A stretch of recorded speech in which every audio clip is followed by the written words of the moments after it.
안녕하세요. 중앙박물관 박물관 역사문화 교실의 이제 특강을 담당하게 된 유성환입니다. 오늘 제가 여러분들하고 이제 같이 공유해 볼 주제는 성곽문자의 해독과 연구입니다. 그래서 이제 성곽문자라는 것은 이제 이집트 상형문자를 뜻하는데요. 이 이집트 상형문자가 어떻게 해독되고 또 지금까지 연구됐는지 여러분들하고 이 슬라이드를 통해서 살펴보도록 하겠습니다. 이집트 그 성곽문자를 살펴보기 전에 이제 가장 기본적인 정보부터 제가 여러분들에게 이제 좀 제시해 드리려고 하는데 그게 이집트 역사입니다. 그래서 이제 이집트가 언제부터 그 문명이 시작됐는지 그리고 이집트 역사가 어떻게 그 끝나고 그리고 이제 해독의 결과들이 해독의 어떤 그런 노력들이 어떻게 시작됐는지 이런 것부터 이제 하나씩 설명드리도록 하겠습니다. 여기 보시면은 이 아멘호텝 3세라는 이제 왕의 그 조각상을 볼 수가 있는데 여기 보시는 것처럼 이 아멘호텝 3세는 이제 이집트가 최전성기 때 이집트를 다스렸던 왕이었습니다. 파라오라고 하죠 우리가. 그래서 대개는 이제 이집트 문명하면 이렇게 파라오라는 전제군주가 다스리는 그런 그 전제군주 체제를 의미했습니다. 이렇게 이제 한 명의 파라오가 중앙정부를 이제 수립을 해서 이집트 전역을 다스리는 시대를 우리가 왕국 시대라고 하는데 이집트에는 크게 이제 세 왕국 시대가 있었습니다. 그 세 왕국 시대를 이제 시기적으로 살펴보면요, 맨 처음에 출현한 왕국 시대가 고왕국 시대, 그리고 이제 이어서 두 번째로 출현한 왕국 시대가 중왕국 시대, 그리고 마지막 세 번째로 출현한 왕국 시대가 신왕국 시대입니다. 고왕국 시대, 중왕국 시대, 이제 신왕국 시대 이렇게 세 번의 왕국 시대가 찾아오는데 한 왕국 시대 다시 말씀드려서 이제 통일된 이집트의 그 중앙 정부가 이집트 전역을 다스리는 이런 체계가 대략 한 500년 정도 지속되다가 왕조가 이제 더 이상 존립되지 못하고 그 이제 그 왕조가 멸망을 하고요. 그 사이에 한 70년에서 100년간의 그 혼란기가 찾아옵니다. 그래서 이제 이집트학에서는 이제 그런 혼란기를 중간기라고 부릅니다. 그래서 보시면은 이집트 역사는 크게 세 번의 왕국 시대하고 세 번의 중간기가 있었다. 이렇게 이해하시면 될 것 같습니다. 그래서 고왕국 시대하고 중왕국 시대 사이에 혼란기, 우리가 이걸 제1 중간기라고 부르고요.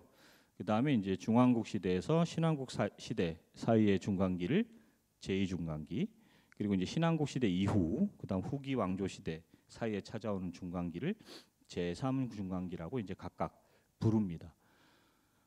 중간기는 이집트가 내분에 그 쌓였던 시기도 하고요. 그 다음에 이제 제2 중간기부터는 외세의 침입을 받았던 그런 이제 혼란기이기도 합니다. 자, 이제 우리가 집중해야 될 시기들은 이제 왕국 시대인데 크게 이제 세 왕국 시대. 이 왕국 시대마다 그 각각의 특징이 있습니다. 그래서 이제 그런 특징들을 좀 살펴볼 텐데요. 첫 번째, 고왕국 시대. 고왕국 시대는 출발이 한 기원전 2600년경이라고 보시면 됩니다. 그래서 2600년경에 시작돼서 2100년경에 끝났고요. 그 다음에 이 시기의 가장 큰 특징은 이제 거대 건축물들이 많이 건립이 되는데 특히 왕묘인 피라미드들이 이제 대표적으로 등장하게 되는 시기라고 이제 보시면 됩니다. 가장 유명한 게 그 기자 고원에 있는 그 세 명의 왕 쿠푸, 카프레, 멘카우레 이런 왕들의 이제 피라미드죠. 자, 그 다음에 이제 두 번째로 찾아오는 것이 중왕국 시대인데요. 중왕국 시대는 기원전 2000년에서 이제 1600년경이고 이때부터 이제 고전 문학의 개화기. 다시 말씀드려서 고왕국 시대가 거대 건축물의 시기였다고 하면 중왕국 시대는 고전 문학, 다시 말씀드려서 이집트인들이 내면의 세계에 대해서 이제 탐구했던 시기라고 이제 이해할 수 있겠죠. 자, 그 다음에 이제 세 번째로 찾아온 왕국 시대, 신왕국 시대인데요. 역사적으로는 이 신왕국 시대가 가장 많이 알려졌고요. 그 다음에 마찬가지로 이집트도 이 신왕국 시대 때 대제국을 형성했습니다. 시기적으로 보면은 기원전 1500년에서 이제 1000년경이고요. 이집트가 이제 그 영토가 굉장히 넓어집니다. 신왕국 시대 때 대제국 시대였기 때문에 위로는 시리아 팔레스타인 지역에서 아래쪽으로는 이제 지금의 수단에 이르는 지역까지 모두 이집트의 영토로 편입되었던 시기고요. 그 다음에 이 시기가 이제 역사적으로는 가장 활발했던 시기로 볼 수 있습니다. 그래서 이제 주변국들하고 교류도 하고 그 다음에 이제 전쟁도 했던 시기라고 보시면 되겠습니다. 대개 이제 주변국이라고 하면은 이제 지금 터키 지역에 있던 히타이트 왕국이 있었고요. 그 다음 시리아 팔레스타인 지역에 이제 그 작은 도시 국가들, 그리고 이제 동쪽으로 더 가면은 아시리아, 바빌로니아 이런 제국들이 있었습니다. 이런 제국들하고 이제 전쟁을 하기도 하고 또는 이제 교역을 하기도 하고 하면서 그 국제적으로 이집트가 이제 강대국 중에 하나로서 참여했던 시기가 이 신왕국 시대입니다. 그래서 이집트 역사는 아까 말씀드린 대로 한 명의 그 전제 군주 파라오가 이집트 전역을 다스리는 그런 국가 체계가 이제 한 3000년 정도 지속됐다고 보시면 되겠습니다. 자, 그리고 이제 그러면은 이제 우리가 이런 이집트 역사에 대해서 어떻게 그 정보를 알 수 있게 되는가, 이제 이걸 좀 살펴볼 텐데요.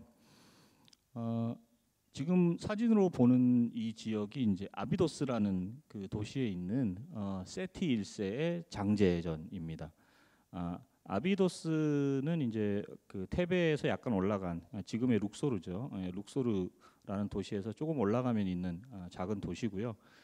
그다음에 세티 1세는 아까 우리가 방금 전에 살펴봤던 그 신왕국 시대 때 속하는 왕입니다. 장제전은 죽은 파라오의 그 신격화된 죽은 파라오를 섬기고 그다음에 이제 다른 신들도 함께 모시는 그런 신전을 우리가 대개는 장제전이라고 합니다.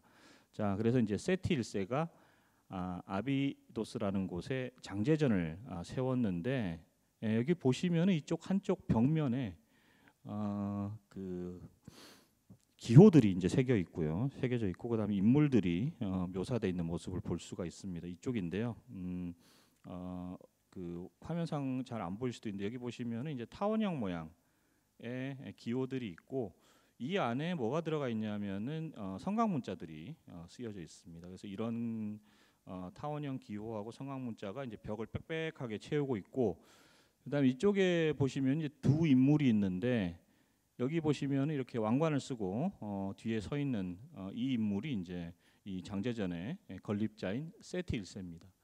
그리고 이 앞에는 이제 어린 소년이 서 있는데 이 어린 소년은 그 파라오의 아들 중에서도 이제 황태자라고 보시면 됩니다. 그러니까 다음에 왕위를 이을 왕자였고요. 이 두 사람이 지금 그 취하고 있는 포즈가 뭐냐면 경의를 표하는 포즈인데요. 그러면 이제 이 앞에 있는 이 그 타원형 기호 안에 쓰여져 있는 것들이 어떻게 보면 이제 왕의 경의를 받을 만한 무언가가 될 텐데 사실 저 타원형 기호가 나중에 우리가 이제 상형 문자, 성강 문자의 해독과 관련해서 중요한 역할을 하게 되는 그 카르투시라는 기호입니다. 이 카르투시라는 기호는 전통적으로 왕의 이름을 쓸 때 사용했던 기호입니다. 그래서 저 카르투시라는 기호 안에는 왕의 이름이 들어가 있다고 보시면 되겠습니다. 그래서 이제 이 그 벽에 새겨진 그림을 이제 전체적으로 해독을 하면 왕과 황태자. 그래서 이제 아까 말씀드린 대로 이쪽에 있는 왕이 여기 보시면은 이제 이쪽에 있는 왕이 세티 1세고요. 옆에 서 있는 황태자, 이 사람이 이제 나중에 왕이 되는 람세스 2세입니다. 이 두 인물이 그 자기보다 앞서서 이집트를 다스렸던 그 선대 왕들에게 경의를 표하는 장면이라고 할 수 있는데 여기서 이제 중요한 것이 이런 것들을 이제 보시면은 왕의 이름들이 일렬로 쭉 적혀 있죠. 예, 그래서 이제 우리가 이런 것들 대개는 이제 왕명표라고 부릅니다. 예, 킹 리스트라고 하는데 이 왕명표가 대개는 왕의 그 재위시기 순서대로 적혀 있어요. 그래서 먼저 즉위한 사람이 먼저 쓰여져 있고 그 뒤이어서 이제 즉위한 왕들이 이제 쓰여져 있는데 이런 것들이 이제 우리에게 그 당시 왕들의 그 통치 순서 이런 것들을 알려주는 중요한 정보가 이제 되는 거죠. 자, 그래서 이제 이런 자료들을 이용해서 우리가 이집트의 역사를 이제 재구성한다고 보시면 되겠습니다. 그다음에 이제 이집트인들이 세계 최초로 파피루스라는 이제 지금의 종이와 비슷한 그런 그 필기 도구죠. 필기 도구라기보다는 이제 그 종이를 이제 사용을 했고요. 그다음에 여기에 이제 갈대펜으로 뭔가를 적었는데 이런 그 기록물 중에 뭐가 남아 있냐면은 그 아이깁티아카라는 그 저작물이 있었습니다. 예. 아이깁티아카라는 것은 이제 여기 보시면은 그 마네토라는 신관, 신관은 뭐 지금으로 치면은 이제 그 성직자죠. 신전에 속해 있는 그런 관리였는데 이 마네토라는 신관이 왕의 명을 받습니다. 그래서 이제 그리스가 이집트를 지배했던 시기가 있는데 이때 이제 부톨레마이오스 2세라는 왕이 이전까지의 이집트 역사를 한번 정리해 보라는 이제 명령을 내립니다. 그래서 이집트가 그리스의 지배를 받기 전에 시대의 역사를 기술을 하라는 명령을 받고 역사서를 저술하게 되는데 그 역사서의 이름이 아이깁티아카입니다. 근데 이제 이 아이깁티아카는 그 왕들이 그리스인들이었기 때문에 이제 헬라어 고대 그리스어로 저술되었습니다. 근데 이 책이 지금 남아 있지는 않습니다. 소실됐어요. 소실됐는데 우리가 그럼 어떻게 마네토가 아이깁티아카를 저술했는지 알 수 있느냐?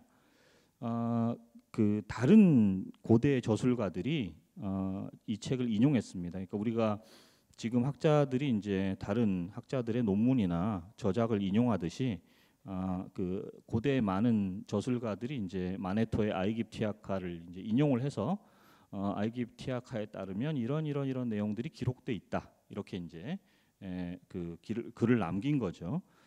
자, 그래서 이제 아이깁티아카가 있었다는 것, 그다음 아이깁티아카의 내용이 대강 어떠했을 것이다라는 것을 이제 우리가 알 수 있습니다. 그 마네토가 아이깁티아카를 통해서 이제 남긴 업적이라고 하면 아까 그 보셨던 그 고왕국 시대, 중왕국 시대, 신왕국 시대 이렇게 크게 세 왕국 시대가 있는데 이 왕국 시대를 다시 이제 세분했다는 거죠. 그래서 이제 총 30개의 이제 왕조로 세분했다. 근데 이제 그 30개의 왕조, 그러니까 제1왕조, 제2왕조 이렇게 왕조들이 시간에 따라서 이제 쭉 그 나열이 되는데 이 그 총 30개의 왕조를 사용하는 이런 분류법이 지금까지도 이제 사용되고 있다. 이게 이제 마네토가 남긴 업적 중에 하나라고 할 수 있습니다. 그래서 이제 보면은 제1왕조가 성립된 것이 한 기원전 2900년경이고요. 그 다음에 이제 마지막 30왕조가 멸망한 것이 기원전 343년. 그러니까 이집트 역사는 그 이집트인들이 다스렸던 역사만 봐도 거의 한 2,500년 정도 되고요. 이후에 이제 그리스 로마 지배기 한 500년 이런 것들을 이제 합치고 나중에 비잔틴 제국의 지배를 받게 되는데 이렇게 이제 그 고대 역사를 전부 합치면 한 3,000년 정도 되는 긴 역사를 가지고 있다고 할 수 있습니다. 그래서 고대 역사만 한 2,500년 되는 굉장히 오래된 왕조였다는 걸 알 수가 있죠.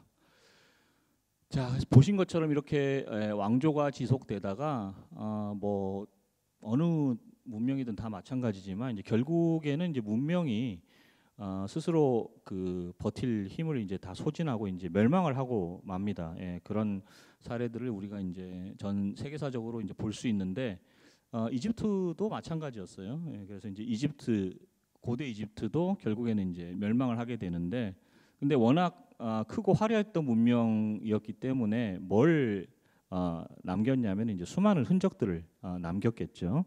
그래서 이제 이런 흔적들을 가지고 고대 이집트를 재구성하고 재발견하는 이런 노력들이 있었습니다.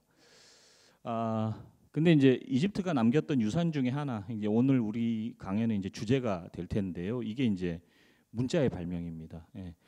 고대 이집트의 문명을 좀 구체적으로 살펴보면 몇 가지 중요한 특징들이 있는데, 그 중에 하나가 세계 최초의 문명이라는 거죠. 이제 우리가 대개 세계사 시간에 이제 배웠던 것과 마찬가지로 세계 최초의 문명하면 문명의 요람이라고 불리는 그 메소포타미아 지역의 문명, 그리고 이제 고대 이집트의 문명, 이런 문명들을 이제 드는데요.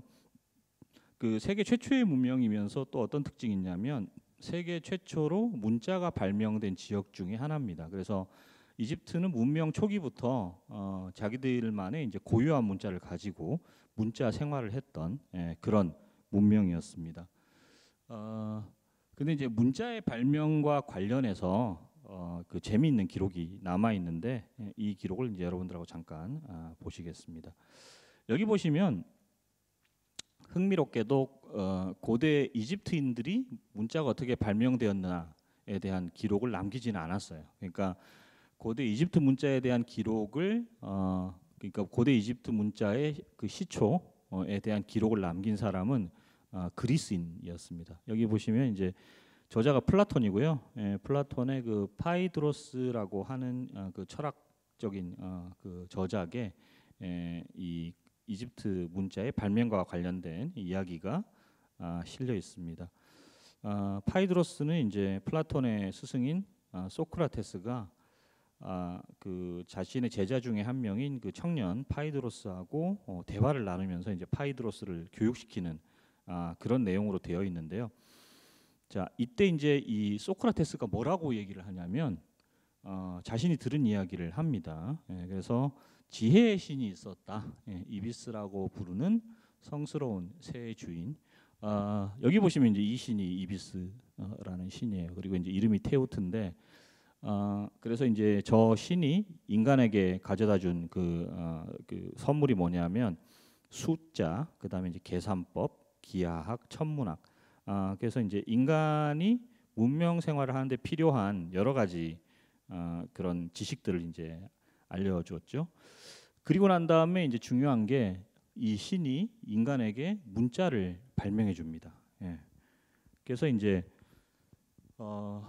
어떻게 보면은 이제 문자라는 것이 이집트인들한테는 신이 선물해준 신의 선물이라고 이제 할 수 있겠죠. 자, 근데 그 이집트는 다신교 체제이기 때문에 많은 신들이 있는데요. 신들 중에 가장 높은 신이 묻습니다. 그래서 이제 도대체 이렇게 문자를 인간에게 선물해준 이유가 무엇이냐라고 이제 묻습니다. 자, 그러자 이 신이 뭐라고 대답을 하냐면 왕이시여라고 나오죠. 이때는 이제 신의 왕입니다. 자기가 문자를 인간에게 선물한 이유가 이집트 사람들을 더욱 지혜롭게 하고 기억력을 높여주게 하기 위해서 만들었다. 다시 말씀드려서 이제 기억과 지혜의 묘약으로 내가 문자를 발명했다라고 신이 이야기를 하죠. 자, 그래서 이제 이 신이 뭐라고 불리냐면 문자의 아버지라고 불립니다. 기술이 뛰어난 테우트여, 문자의 아버지로서 그 네가 불리게 될 텐데, 근데 이제 그 신 중에 가장 높은 신이 경고를 합니다. 뭐라고 경고를 하냐면은 문자라는 것이 편리하긴 한데 문자를 사용하면 사람의 기억력이 떨어질 것이다. 그래서 기억에 무관심하게 해서 망각을 낳게 될 것이고, 그렇기 때문에 이제 자신의 힘을 빌려서 무언가를 상기하지 않을 것이다라는 이야기를 해요. 그래서 어떻게 보면은 문자라는 것의 편리성, 그리고 이제 그것에 대한 경고가 철학적으로 기술되어 있는 것이 이제 이 플라톤이 지은 파이드로스라고 할 수 있는데, 어쨌든 이런 그 기록들이 반영하고 있는 게 뭐냐면 문자라는 것이 이제 고대인들에게는 굉장히 성스러운 것이었다. 배우기도 굉장히 어려운데 활용하기도 이제 상당히 어렵고요. 그 동아시아에서 사용됐던 그 한자와 유사했다고 보시면 돼요. 그래서 배우는데도 엄청난 시간이 걸리고 그다음에 이제 구사하는데도 굉장히 많은 노력이 필요한 게 이제 마찬가지로 이집트 상형 문자였습니다. 예. 기본적으로 알아야 될 문자가 한 600여 개 정도 됐고요. 예. 그런 문자들을 조합해서 또 문장을 만들고 아니면 서기관들끼리 통용되던 어떤 특별한 문체를 이제 사용하는 것, 이런 것 전체가 이제 굉장히 오랜 노력이 필요한, 한 10년 정도의 교육이 필요한 그런 체제였습니다. 그래서 문자를 아는 사람도 어떻게 보면 극소수였다고 이제 할 수 있겠죠. 그래서 되게 현대학자들이 추정하기로는 고대 이집트에서 문자를 읽고 쓸 줄 아는 사람이 한 10% 정도 아니면 그 미만이었을 것으로 이제 추정을 하고 있습니다. 그래서 우리가 대개는 이제 문자를 사용하는 사람들이 이제 서기관이라고 부르는데 어떻게 보면 이 테우트, 이집트어로는 제후티라고 하고 대개는 이제 토트라고 알려진 신인데, 이 문자의 수호신인 이 토트가 토트의 그 은혜를 받아서 문자를 읽고 쓸 줄 아는 사람이 극소수였고 그 사람들은 이제 사회에서 문자를 읽고 쓸 줄 안다는 이유 하나만으로 굉장한 그런 사회적 지위를 누렸다는 걸 이제 알 수가 있죠. 자, 근데 이제 저거는 뭐 일종의 전설이고요. 사실 고고학자들이 밝혀낸 이집트 문자의 기원을 보시면 문자가 처음 등장한 게 한 기원전 3100년경입니다. 그러니까 지금으로부터 한 5000년 전이라고 보시면 되겠고요. 맨 처음에 문자가 사용된 것은 대개는 이제 여기 보시면 인식표라고 나오는데, 이게 이제 그 어떤 물품이 무엇인지를 이제 적어놓는데 사용됐습니다. 이집트인들이 이제 내세를 믿었던 민족 중에 하나고, 그래서 이제 왕이나 귀족들은 무덤에 엄청난 양의 그 부장품들이 이제 함께 매장이 됐는데, 부장품 중에 일부는 이 항아리 같은데 담기게 되거든요. 뭐 기름이라든가, 뭐 아니면은 뭐 포도주라든가, 뭐 유약이라든가 이런 것들, 향료라든가 이런 것들이 이제 그 항아리에 담기게 되는데, 이제 일단 항아리에 담기고 뚜껑을 닫으면 그 안에 뭐가 담겨 있는지 모르잖아요. 예, 그래서 이제 사용했던 게 이 인식표, 문자입니다. 예. 그리고 문자의 종류가 한 문자가 다양하게 쓰일 수 있어요. 그래서 여기 보시면 이제 그림 문자, 그림 문자는 우리가 표의 문자라고 할 수 있고요. 그다음 표 문자, 음을 나타내는 문자, 그다음에 이제 의미 한정사. 요건 굉장히 생소할 텐데 단어 맨 뒤에 이 그 문자가 무엇에 속합니다, 어떤 카테고리 안에 속합니다라는 걸 이제 기록하는 거예요. 예를 들어서 이제 뭐 개의 종류를 우리가 쓴다 그러면은 뭐 그 개의 여러 가지 그 품종들이 있겠죠. 근데 그 모든 품종들이 다 개에 속하기 때문에 맨 뒤에다가 개를 한 마리씩 그려넣는, 그렇게 할 수 있는데, 이제 그런 것들이 의미 한정사가 되는 거죠. 예, 요건 좀 이따가 또 이제 살펴보도록 하겠습니다. 자, 그래서 일단 그림 문자였습니다. 이집트 문자는. 그래서 이제 나중까지도 이제 그 그림 문자의 특징을 잃지 않았어요. 이제 가장 큰 이유는 이게 그 파피루스라는 표면이 매끄러운 종이에 기록됐기 때문에 곡선을 표현할 수가 있었고, 그렇기 때문에 이제 그림 문자의 특징이 그대로 남아 있었다, 이렇게 이해하시면 되겠습니다. 그래서 아까 말씀드린 대로 이제 성강 문자 체계가 완전히 성립되기 시작한 게 한 기원전 3000년 경이었는데, 그 전에 이제 그 문자들이 어떤 형태로 나타났는지 제가 좀 잠깐 보여드리겠습니다. 그래서 그 제1왕조가 성립되기 전에, 그러니까 기원전 5000년에서 2900년 경에 문자가 어떻게 성립되는지 보여드릴 텐데, 나카다 일기라는 시기가 있어요. 이게 이제 고고학적인 시기인데 거의 선사 시대에 속하는 시기입니다. 아까도 말씀드렸듯이 문자가 만들어지는 게 한 기원전 3100년 경이거든요. 예.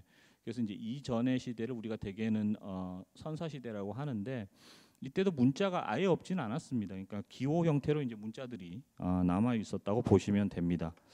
그래서 여기 보시면은 이런 다양한 그 유물들에서 문자가 발견됩니다.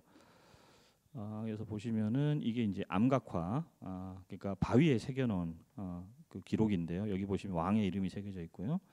그 다음에 토기, 토기에 뭔가를 담고 난 다음에 내용물이 뭔지, 그리고 혹시 그 내용물이 이제 어떤 뭐 포도주라든가 아니면 곡물일 때는 그게 원산지가 어딘지 뭐 이런 것들이 표기돼 있고요.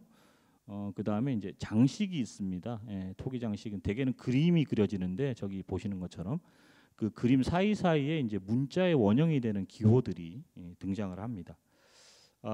그리고 이제 기원전 3,300년경부터 뭐가 등장하기 시작하느냐? 인장, 다시 말씀드려서 이제 도장이죠. 도장은 이제 소유주를 표시하기 위해서 이제 사용됐는데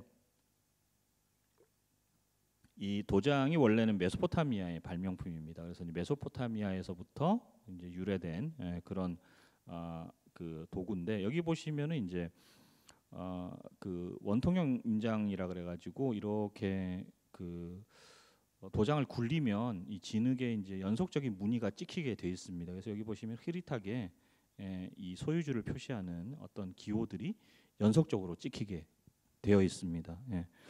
근데 이제 이런 것들이 나중에 이제 문자의 발명에 영향을 미친 거죠. 그다음 이게 이제 아까 말씀드린 그 물표 또는 이제 인식표라고 할 수 있는 거고요. 여기는 숫자가 새겨져 있고요. 그다음에 토기라든가 아니면 석비.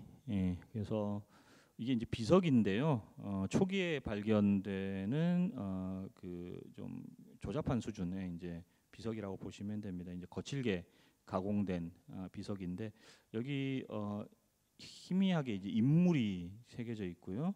그다음에 인물의 그 직책, 그다음에 이름 이런 것들이 이제 간단한 기호로 새겨지게 되는 거죠. 그래서 이제 문자라는 것이 어느 한 순간에 뭐 갑자기 출현한 게 아니라 이렇게 보시면은 한 몇천 년 동안에 이제 그런 기호화 과정을 거치다가 그 사회가 복잡해지면서 그리고 이제 인구가 늘어나면서 뭔가 이제 기록할 일이 많아지죠. 인간의 기억력으로는 다 기억하지 못하는 그런 그 정보들을 기록하기 위해서 출현하게 됩니다. 여기 좀 전에 보셨던 그 인장인데요. 여기 보시면은 이제 그 왕의 이름 나르메르라는 왕의 이름이 이쪽에 이렇게 새겨져 있습니다. 기원전 한 3,100년경에 발견된 유물이라고 보시면 되겠습니다. 이 정확하게 이제 여기 있는 것들을 이제 그려보면 이렇게 되죠. 그래서 이 안에 이게 그 기호인데 여기 보시면 이게 메기입니다. 물에 사는 메기라는 그 물고기고요. 요게 이제 곰봉이에요. 그래서 이제 이게 나르고 요게 메르입니다. 그래서 나르메르 이게 왕의 이름이 되는 거예요. 그래서 메기하고 곰봉은 사실 왕하고는 직접적인 관계는 없죠. 근데 이제 왕의 이름이 이제 나르메르. 아마 왕의 이름하고 관계가 있을 수도 있는데 어쨌든 그 왕의 이름의 음가를 적기 위해서 이제 저런 기호들이 처음으로 사용되는 거죠. 자, 그래서 아까 말씀드린 대로 인장이라는 것은 메소포타미아에서 이제 전래됐습니다. 그리고 처음에 사용됐던 인장은 이렇게 원통형 인장 이렇게 그래서 쭉 이제 이 그 표면에 그 압착해서 이제 굴리면 이름들이 연속해서 쓰여지는데 나중에 이집트인들이 이제 독자적인 그 인장 도장을 발명합니다. 이제 그런 도장들은 우리하고 비슷하게 찍는 인장이라고 이제 보시면 되겠습니다. 그다음에 이건 토기 파편인데요. 기원전 한 2,800년경에 발견된 토기 파편인데 여기에도 이제 표면을 긁어서 무언가를 이제 쓴 흔적이 있죠. 그래서 이제 그걸 좀 더 구체적으로 보시면 이런 표시들이 있는데 여기 보시면 이렇게 둥그렇게 돼 있고요. 그다음에 이렇게 요철 무늬가 있는데 요건 이제 왕의 영지를 표시하는 기호입니다. 그리고 여기 이제 왕의 이름이 카라는 왕의 이름이 이제 들어가 있고요. 자, 그래서 이게 왕의 영지 어디에서 생산된 품목이다라는 걸 이제 기호 표현하는 거죠. 자, 그래서 이제 이 왕의 직할 영지가 이런 요철 무늬로 표시되어 있다는 걸 이제 우리가 볼 수가 있죠. 그러다가 이런 게 이제 나타납니다. 이건 이제 좀 굉장히 복잡하죠. 그래서 이게 거의 이제 문자 진화의 마지막 단계라고 보시면 되는데 발전에 여기 보시면은 왕이 새겨져 있고요. 그 다음에 이제 여기도 왕이 앉아 있는데 한 명의 왕이 이제 두 개의 의식을 드리는 그런 상황입니다. 그리고 이쪽에 보시면 이제 왕의 이름 이게 이제 특히 왕의 이름을 새겨놓는 기호 그 기호인데 아까 카르투시하고 비슷한 기호입니다. 여기 보시면 이제 왕의 이름이 새겨져 있죠. 댄이라는 이제 왕이고요. 그다음 이쪽이 이 왕 밑에서 일하던 관리의 직책이에요. 그래서 이제 여기 보시면 세켐티 비티라고 쓰여져 있는데 왕의 그 국세, 왕의 인장을 관리하던 관리입니다. 그리고 이제 그 관리가 이름이 있겠죠. 예. 그 관리의 이름이 헤마카라는 관리예요. 그래서 이제 이 왕이 이제 특별한 의식을 하던 해에 헤마카라는 관리가 담당했던 물품이 이제 쓰여져 있습니다. 그래서 댄이라는 왕의 분묘에서 이런 것들이 여기 보시면은 구멍이 뚫려 있습니다. 그래서 아마도 끈으로 이게 어떤 단지 같은 것에 이제 윗부분에 이렇게 이제 매달려 있었을 거예요. 예, 그래서 이 초기 원시적인 성곽문자의 형태를 이제 볼 수 있습니다. 여기 보시면은 최상품 그 나무 기름이라고 이제 쓰여져 있는데 품목 같은 것들도 이제 쓰여져 있고요. 예, 그래서 이 정도만 가지고도 제법 많은 정보를 제공해 주게 되는 거죠. 그러다가 거의 뭐 한 100년 안에 이런 문자들이 단순히 이런 물품을 표시하는 데 사용될 뿐만 아니라 그 긴 문장, 그러니까 인간이 가지고 있는 여러 가지 생각이나 사상을 표현하는데 다채롭게 이제 사용되기 시작합니다. 사실은 이제 우리가 사용하는 문자와 용도가 거의 차이가 없게 되는 거죠. 자, 그래서 보시면은 이쪽이 이제 나중에, 그러니까 댐보다 한참 후대에 이집트를 다스렸던 페피 2세라는 왕인데 왕 피라미드 아닙니다. 피라미드 안에 이제 방을 만들어 놓은 건데요. 피라미드 안에 이제 방이 두 개가 있습니다. 하나가 전실이고 다른 하나가 이제 현실이라고 불리는 방입니다. 현실은 우리가 관이 안치되는 곳이죠. 그래서 무덤에 가장 깊숙한 곳이고 그 현실의 바로 앞에 있는 방이 전실인데 여기 벽에 보시면은 이렇게 뭔가 뭐 파란 자국들이 많이 있는 게 이제 보이실 텐데 저게 다 이제 성곽문자로 새겨놓은 일종의 텍스트들이죠. 예, 그래서 이제 왕이 내세에 가서 부활하고 또 이제 여러 가지 이제 왕을 해치려는 그런 악한 세력으로부터 이제 보호할 수 있게 일종의 이제 그 보호의 주문을 새겨놓은 거예요. 그래서 이제 이걸 좀 더 가까이 보시면 이렇게 문자들이 빽빽하게 이제 그림 문자들이죠. 그림 문자들이 빽빽하게 새겨져 있는 그런 모습을 볼 수가 있습니다. 이게 전실 벽면에 새겨진 문자들이죠. 자, 그래서 이제 문자의 용도가 처음에는 물품의 목록 또는 이제 성명, 그 다음에 이제 관직 이런 것들을 이제 기록하는 곳에서 출발을 합니다. 근데 나중에는 우리가 그 문자 생활에서 이제 사용하는 것과 똑같이 인간의 모든 생각, 그러니까 인간이 가지고 있는 모든 생각들을 다 기록할 수 있게 되죠. 음성을 대표하는 문자처럼요. 그래서 그 실용문에도 널리 사용되고요. 다시 말씀드려서 뭐 장부에서 어떤 특정한 것을 기입한다거나 아니면 언제 무슨 사건이 일어났다는 뭐 일지 같은 것을 기록한다거나 이런 때에도 사용되고요. 그다음에 여기 보시는 것처럼 이제 주문이나 찬가나 서사시 또는 뭐 자전적 기록 이런데 이제 널리 사용되게 됩니다. 이게 이제 이집트 문명이 본격적으로 개화하기 시작한 아까 말씀드린 대로 이제 기원전 2600년에 시작되는 고왕국 시대부터라고 이제 보시면 되겠습니다. 근데 이제 아까 말씀드린 대로 이렇게 문자 생활을 초기부터 하던 이집트 문명이 결국 종말을 고하게 되죠. 그러면 이집트 문명이 언제 끝나게 되느냐? 로마 시대 때 이제 이집트 문명이 이제 끝나게 되는데 그 서양의 학자 중에 이제 그 블라제 파스칼이라는 여러분 뭐 파스칼 잘 알려져 있는 그 학자죠. 수상록을 그 저술한 철학자인데 파스칼이 한 명언이 있습니다.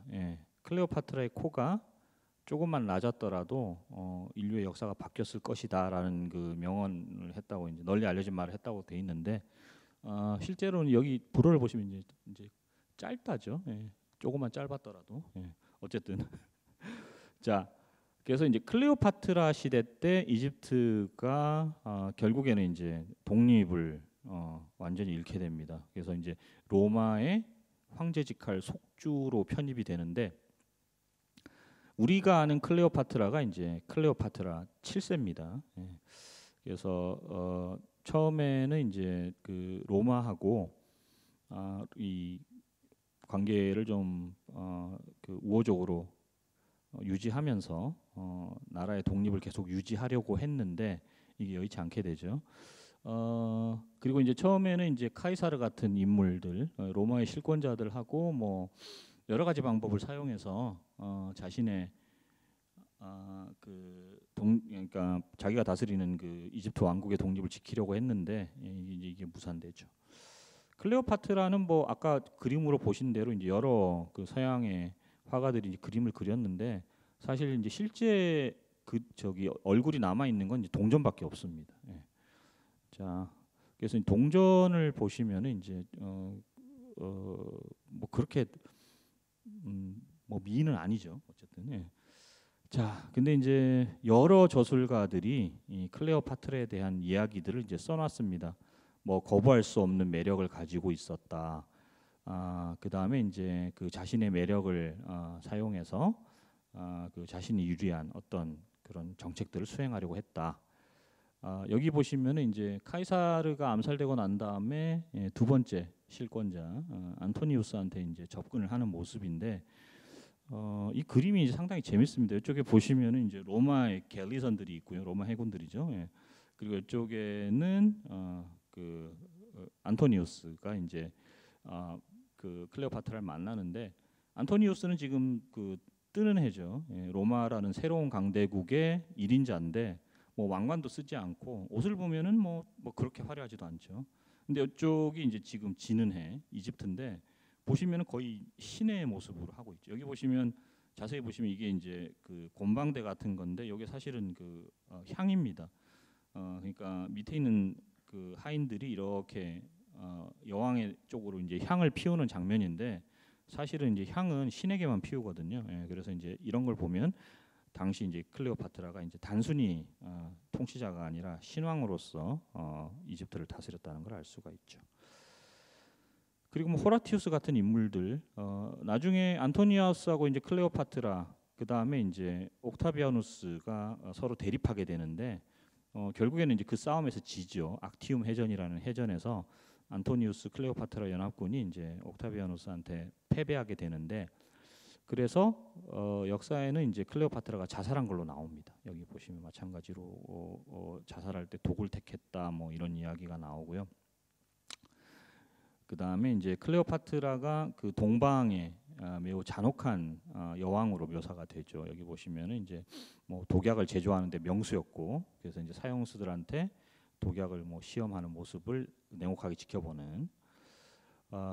근데 이제 그 옥타비아누스 나중에 이제 아우구스투스가 되는데 초대 황제죠. 황제의 자리에 오르진 않았지만, 그래서 이제 클레오파트라가 이제 죽었는데 자살을 했는지 아닌지는 뭐 지금 모릅니다. 로마 측에서 이제 그렇게 주장을 하기 때문에 자살이다라고 이제 알려져 있는데 그냥 죽지 않고 여기 그림대로 이제 뱀의 독에 물려서 스스로 죽었다. 뭐 이런 것들이 이제 보여지는데 역사적으로는 뭐 이런 것들이 뭐 정확하게 규명되진 않았어요. 이제 근데 이집트 신전에 보시면은 이쪽에 클레오파트라의 이름이 있습니다. 그래서 이제 클레오파트라라고 적혀져 있는데 그 사실 그리스 쪽은 왕녀들의 이름이 거의 똑같습니다. 클레오파트라 아니면 베네리케예요. 그래서 이제 대개는 이제 그 두 이름을 가장 많이 사용했는데 여기 보시면 아까 제가 말씀드린 대로 카르투시라는 그 타원형 기호 안에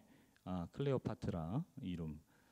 그리고 이쪽에 있는 이름은 그 클레오파트라하고 카이사르 사이에 아들이 태어납니다. 그 카에사리온이라는 아들이 태어나는데 그 카에사리온의 이름이 이제 성강 문자로 적혀 있는 그런 모습을 볼 수 있어요. 이쪽 이제 프톨레마이오스라고 써져 있네요. 죄송합니다. 예. 자, 어쨌든 이런 걸 보면은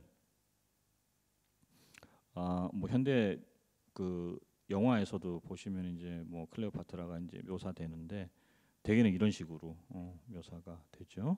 안젤리나 졸리도 클레오파트라 역할을 이제 맡을 뻔했는데 아직까지는 이제 아마도 이제 영화가 무산된 것 같고요. 요게 당시에 이제 그 그리스인들이 이집트를 다스렸을 때의 수도, 지금도 남아 있는 도시죠. 알렉산드리아의 이제 그 보건도입니다. 보시면 뭐 전형적인 그리스 도시처럼 돼 있죠.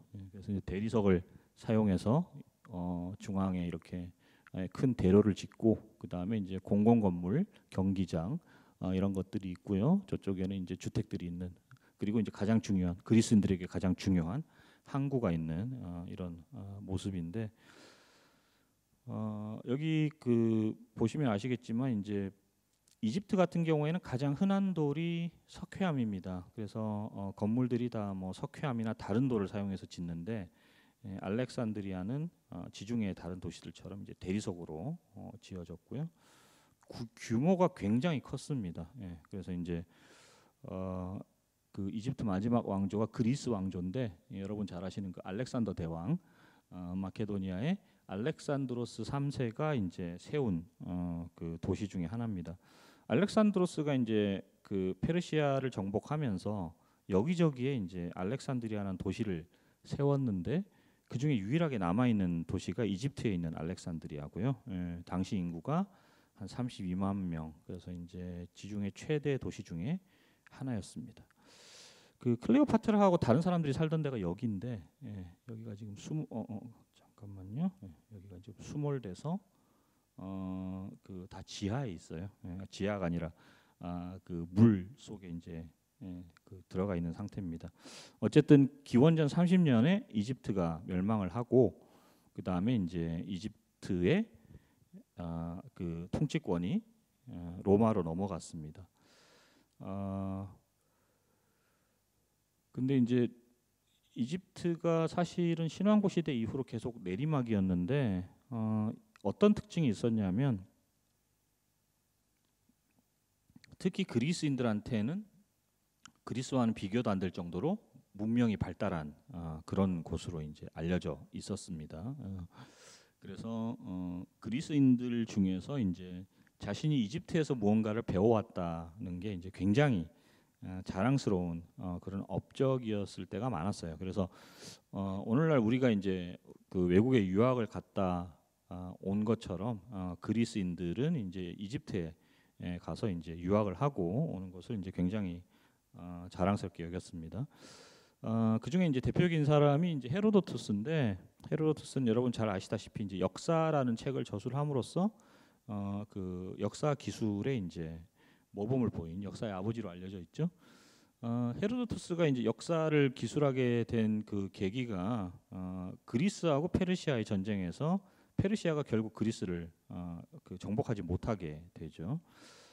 그때 이제 이 페르시아 전쟁에 참전했던 모든 민족에 대한 역사를 한번 다 써보겠다라는 그런 원대한 계획을 품고 저술 활동에 들어가게 됐는데 그래서 이집트를 비롯한 근동 여러 지역을 이제 여행을 하고 그 다음에 이제 그거를 이제 글로 썼습니다. 그래서 보시면은 이제 페르시아가 침공했을 때 여기 보시면 옆에 이쪽 그림이 이제 페르시아 군인입니다. 그 전통의 이제 활이 있고요. 그 다음에 이제 창을 든 그 페르시아 귀족 군인의 모습인데 어쨌든 200만 명, 260만 명이 넘는 인원이 그리스를 쳐들어왔는데 결국에는 우리가 이걸 막아냈다. 뭐 이런 이야기로 이제 시작이 되죠. 자, 그러면 이집트에 대해서는 이제 어떤 기록이 남아 있느냐? 여기 보시면 이게 이제 나일강입니다. 나일강이 이렇게 흘러가지고 이쪽 지중해로 이제 빠지는 모습이고요. 그다음 여기 이렇게 이제 인도처럼 보이는 이 그 땅덩어리가 시나이 반도고 이쪽이 이제 홍해입니다. 그리고 이쪽이 이제 아라비아 쪽인데 이집트는 이 위성 사진에서 보시는 것처럼 나일강이 있는 지역에서만 사람이 살 수가 있어요. 나일강이 흐르는 지역에서만. 왜냐하면 국토 전체가 사막입니다. 강수량이 제로고요. 그래서 이집트에 대해서는 나일강이 없으면 이제 이집트 문명은 존재하지 않았을 것이다라고 이제 이야기를 하는데, 이거는 이제 헤로도투스도 마찬가지로 기록을 해놨습니다. 예, 그래서 헬라스인들이 배를 타고 가는 아이깁토스는 그리스인들이 이제 아이깁토스에 갈 때, 이집트에 갈 때 이제 배를 타고 가는 얘기를 하는 거죠. 새로 얻은 땅이며 강의 선물이라는 것은 쉽게 알 수 있다. 이 강이 흐르는데요. 이 흘러가면서 흙도 이제 같이 운반이 돼서 계속해서 이제 새로운 땅이 퇴적해서 생기게 됩니다. 예. 그래서 이제 강의 선물이라는 이야기를 한 거죠. 자, 근데 이제 나일강 같은 경우에는 좀 특이하게 유일하게 남에서 북으로 흐르는 긴 강 중에서는 이제 그 남에서 북으로 흐르는 강입니다. 이 강이 지금은 이제 범람을 하지 않는데 옛날에는 그 7월쯤에 이제 범람, 다시 말씀드려서 이제 홍수가 났습니다. 그래서 이제 흙도 새로 밀려오고 그다음 땅도 촉촉하게 이제 그 적시고, 그래서 이제 농업 용수하고 그 농사를 지을 때 필요한 그 어떤 그 비료 이런 것들이 이제 한꺼번에 이제 오는 그런 은혜 받은 땅이었어요. 여기 이제 나일강이 범람했을 때의 모습인데, 보시면 농지가 물에 잠겨 있는 모습을 이제 볼 수가 있죠. 여기 이제 70년대인데 이후로는 이제 범람을 하지 않습니다. 그 나일강 아래쪽에 그 댐을 크게 지었거든요. 그래서 더 이상 범람을 하지 않는데, 어쨌든 이렇게 촉촉한 땅에 그 씨앗을 뿌리면은 농업이 굉장히 잘 됐어요. 그래서 보시면은 나일강이 일자로 흐르는 지역, 그 다음에 나일강이 이제 분류해서, 그러니까 여러 지류를 만들어서 형성해서 이제 삼각주를 이루는 지역이 있는데, 나일강이 일자로 흐르는 지역을 이제 우리가 상이집트, 그 다음에 이제 삼각주를 형성하는 지역을 이제 하이집트라고 부릅니다.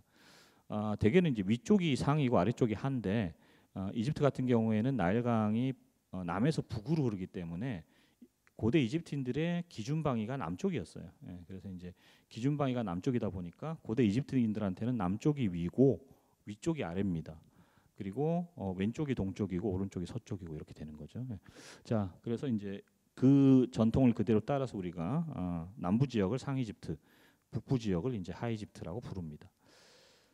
요건 제가 이제 이집트에 가서 직접 찍은 사진인데, 여기 보시면은 뭐 기구가 보일 거예요. 기구를 타고 제가 찍은 사진인데요. 보시면 나일강이 흐르는 지역까지만 녹지대가 형성돼 있고 그 이후 지역은 바로 사막입니다. 그래서 이런 구별이 굉장히 분명해요. 어느 정도로 이제 구별이 가능하냐면, 한쪽 발을 녹지대에 딛고 다른 쪽 발을 이제 사막에 디딜 수 있을 정도로 분명한데, 이 사막 지역을 데시에르트라고 불렀습니다. 데시에르트는 이제 붉은 땅, 사막의 붉은 땅이죠. 그 다음에 이제 이 녹지대를 케메트라고 불렀어요. 그래서 녹지대를 푸른 땅이라고 부르지 않고 검은 땅이라고 부른 이유는 아까 말씀드렸듯이 이 그 충적토, 그 홍수가 났을 때 울하고 같이 이제 떠내려오는 그 검은 흙이 있었습니다. 이제 그게 물이 빠지면은 침전해가지고 일종의 이제 비료 역할을 했거든요. 자, 그래서 보시면은 이제 여기 보시면 이집트의 토양은 검고 잘 부서지는데, 이 토양이 전에는 아이티오피아는 이제 이집트 남쪽에 있는 그 아프리카를 가리킨다고 보시면 됩니다. 거기에서 떠내려온 진흙과 충적토였다. 그래서 농사가 굉장히 잘 됐어요. 이집트는 이제 잉여 생산물도 굉장히 많았고, 그래서 이제 살기 좋은 땅이었습니다. 그래서 여러 민족들이 이제 이집트에 또 오기도 했고요. 그다음 헤로도투스가 이제 이런 지리적인 특징 말고도 이제 남겼던 게 뭐냐면 미이라와 관련된 이야기입니다. 그래서 이제 당시 이집트인들이 그 시신을 보존하기 위해서 방부 처리를 했는데, 이렇게 이제 방부 처리된 시신을 우리가 대개는 미이라라고 부르죠. 근데 재미있는 게 이집트인들은 이 그 미이라가 어떻게 만들어지는지, 미이라 그 제조 과정에 대해서 별로 언급한 게 없어요. 오히려 이 헤로도투스 같은 이 외부인이 이제 이걸 자세히 관찰하고 기록을 남겼어요. 그래서 보시면은 역사 2권 85절에서 이제 90절까지가 미이라와 관련된 일입니다. 그래서 사람이 죽으면은 이제 시신을 미이라 제작소에 가지고 가는데 이때 미이라 제작 그 공방에 있는 사람들이 이제 견본을 보여준다. 그리고 이제 그 견본은 가격에 따라서 이제 차이가 나는 거죠. 그러니까 미이라도 가격에 따라서 좀 제작이 잘 되는 미이라하고 약간 질이 떨어지는 미이라가 있는 거예요. 예. 자, 그리고 난 다음에 뭐 어떻게 만드는지 쭉 이야기가 나옵니다. 그래서 아마도 이제 그 공방에서 미이라 만드는 걸 본 것 같아요. 예, 그래서 이제 뇌 같은 썩기 쉬운 부분은 녹이고 내장은 제거하고 뭐 이렇게 해서 이제 몸을 그 일종의 소금에 절여 가지고 물기를 싹 빼고 난 다음에 미이라를 만든다. 뭐 이런 이야기들이 이제 계속 나옵니다. 그래서 보시면 여기 이제 양잿물이라고 나오는데 그 천연 소금이라고 보시면 돼요. 나트론이라고 불리는 소금에 70일간 절여 두고요. 그래서 이제 미이라 제작을 하고 난 다음에 목관을 씌운다. 뭐 이런 기록들이 나오죠.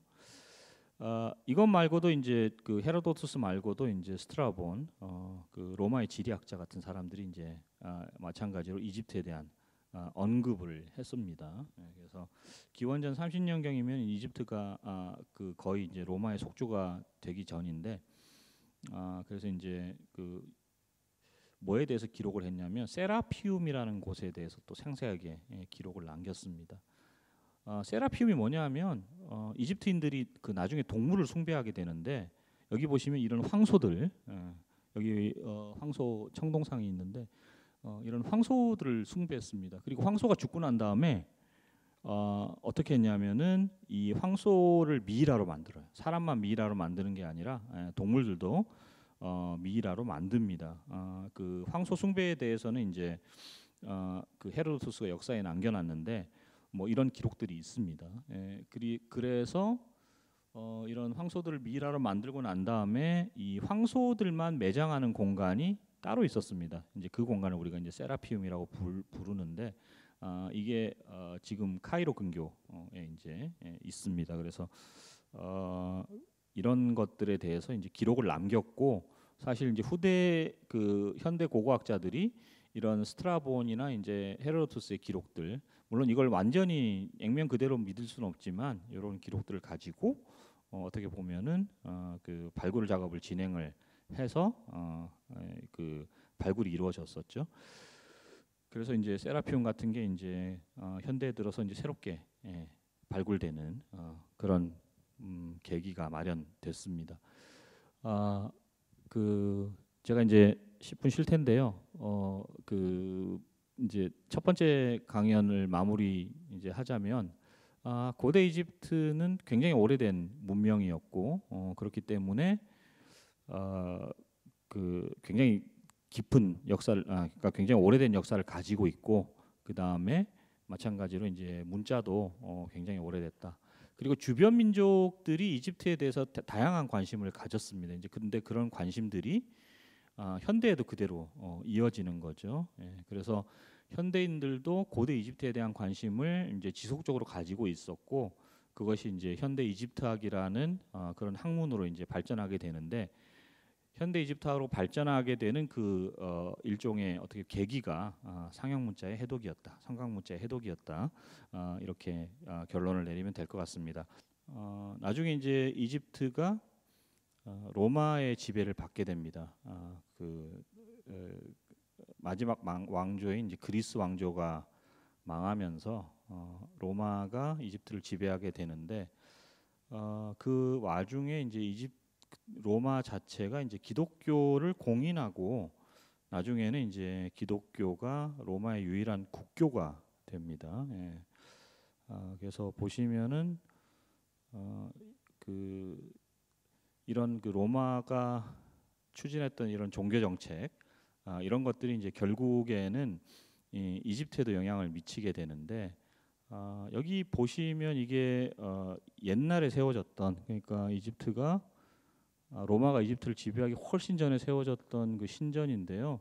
근데 여기 보시면은 이제 이 신전 한쪽 여기를 이제 예배당으로 사용하게 되는데, 그래서 과거에 이제 성곽문자 뭐 이런 신들의 형상 이런 것들은 이제 다 지울 수 없으니까 그냥 이렇게 두고요. 여기다가 이제 십자가 표시를 새겨가지고 이곳이 이제 새로운 종교의 성소가 되었다는 것을 이렇게 이제 표시를 한 거죠. 자, 그리고 이제 보시면 이쪽이 이제 지성소인데 필레라는 신전의 이제 지성소예요. 지성소라는 곳이 이제 신전에서 가장 깊숙하고 그다음에 이제 가장 신성한 곳인데, 여기 보시면 단이 하나 보이실 거예요. 근데 이제 여기 이제 가마를 두던 신상을 두던 곳인데, 여기 밑에도 보시면 십자가가 새겨져 있죠.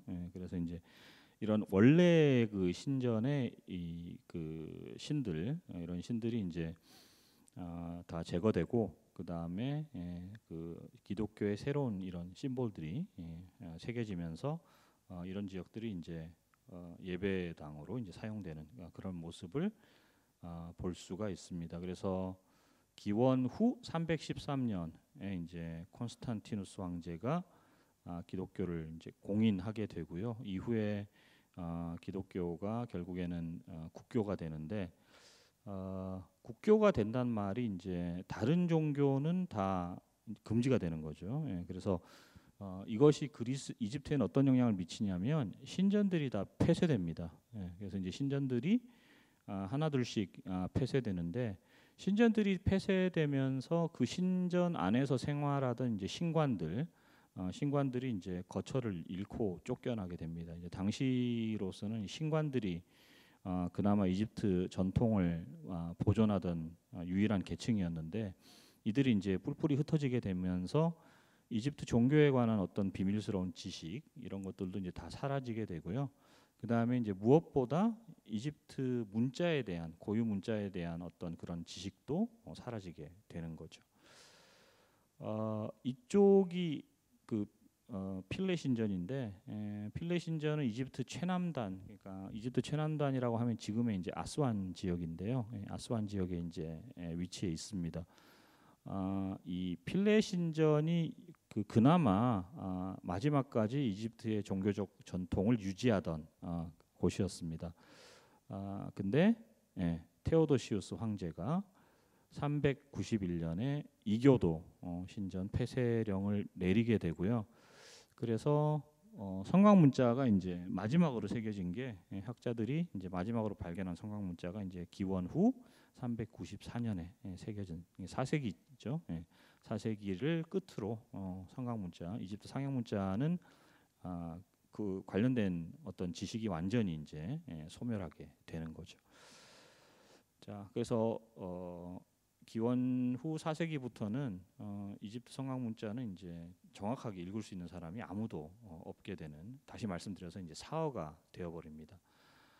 근데 이제 워낙 중요한 문명이고, 그 다음에 이제 사실 이집트에 가보시면 아시겠지만 이런 그 성곽문자들이 뭐 곳곳에 새겨져 있거든요. 그래서 신전이나 아니면 이집트 유적을 한 번이라도 방문한 사람은 도대체 저기에 새겨진 문자가 무엇을 의미할까, 그런 의문을 이제 꼭 가지게 됩니다. 그래서 역설적이게도 이 성곽문자에 대한 해독은 성곽문자에 대한 지식이 사라진 직후부터 시작됐다고 보시면 되겠습니다. 그래서 여러 사람들이 도대체 그 새겨진 의미가 무엇일까 오랫동안 고민을 했었죠. 자, 이쪽이 보시면은 이제 그 영화 쉽게 한 장면이고요. 요건 아까 제가 이제 보여드린 것처럼 그 클레오파트라하고 안토니우스가 만나는 장면인데, 이집트 문자가 사라지고 난 다음에 고대 이집트에 대한 정보는 그러면 어떻게 그 대중들에게 이제 알려지게 됐느냐? 다 간접적인 자료를 통해서 알려지게 됐습니다. 다시 말씀드려서 그 이집트인들이 남겨놓은 텍스트를 직접 읽을 수 없으니까 우리가 이제 간접적인 자료들을 사용해야 되는데, 그 중에 하나가 성경이었죠. 그래서 성경의 출애굽기나 아니면 다른 그 텍스트에 새겨져 있는 그 기록돼 있는 이집트의 기록들, 이집트에 대한 관한 기록들이 이제 어떻게 보면 정설로 받아들여지게 됐고요. 그다음 아까 보셨던 헤로도토스라든가 아니면 스트라본 같은 그런 그 고전 시대 학자들, 그리스 로마 학자들이 남긴 자료들이 그 사용되게 됐는데, 문제는 사실은 이제 그런 것들이 다 간접 자료고 자신들이 본 이집트의 모습입니다. 성경 같은 경우에는 핍박받던 그 히브리 민족이 민족의 정체성을 확립하고 이집트에서 이제 탈출한다는 것이 구체적인 이야기고요.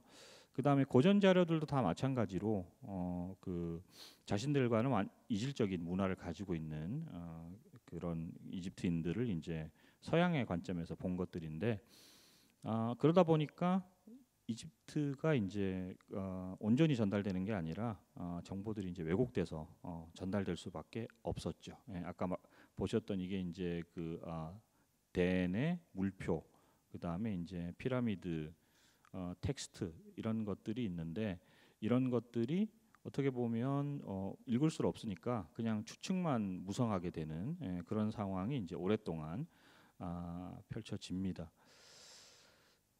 사실은 아까 그 말씀드린 대로 이집트와 관련된 어떤 관심들, 그런 것들은 이제 끊임없이 있었고요. 그 다음에 이제 서양의 학자들 중에서 이집트 성곽문자를 해독하려는 시도들도 계속 있었습니다. 근데 이제 여러 가지 난관에 이제 처할 수밖에 없었는데, 가장 큰 이유는 문자의 정체가 일단 소실돼서 문자 체계 자체를 모르게 되니까 누군가가 이제 어떤 가설을 제시하면 그 가설 위에 또 다른 가설이 제시되고, 그래서 이제 가설들만 끊임없이 제시되는 상황에서 대개는 어떤 결론이 이제 완전히 원래 그 이집트 문자의 본질과는 상관없는 방법으로 가게 되는 거죠.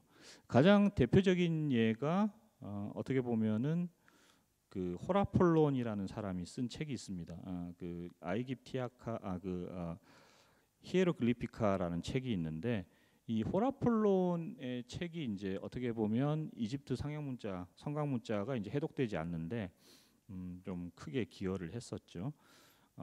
호라폴론이 이제 그 상형 문자 하나 하나에 대한 해설을 사파와 함께 이제 제시한 책이 있는데, 이게 르네상스 시대 때 그 이집트 성곽 문자를 해독하려는 학자들에게 엄청난 영향을 미칩니다.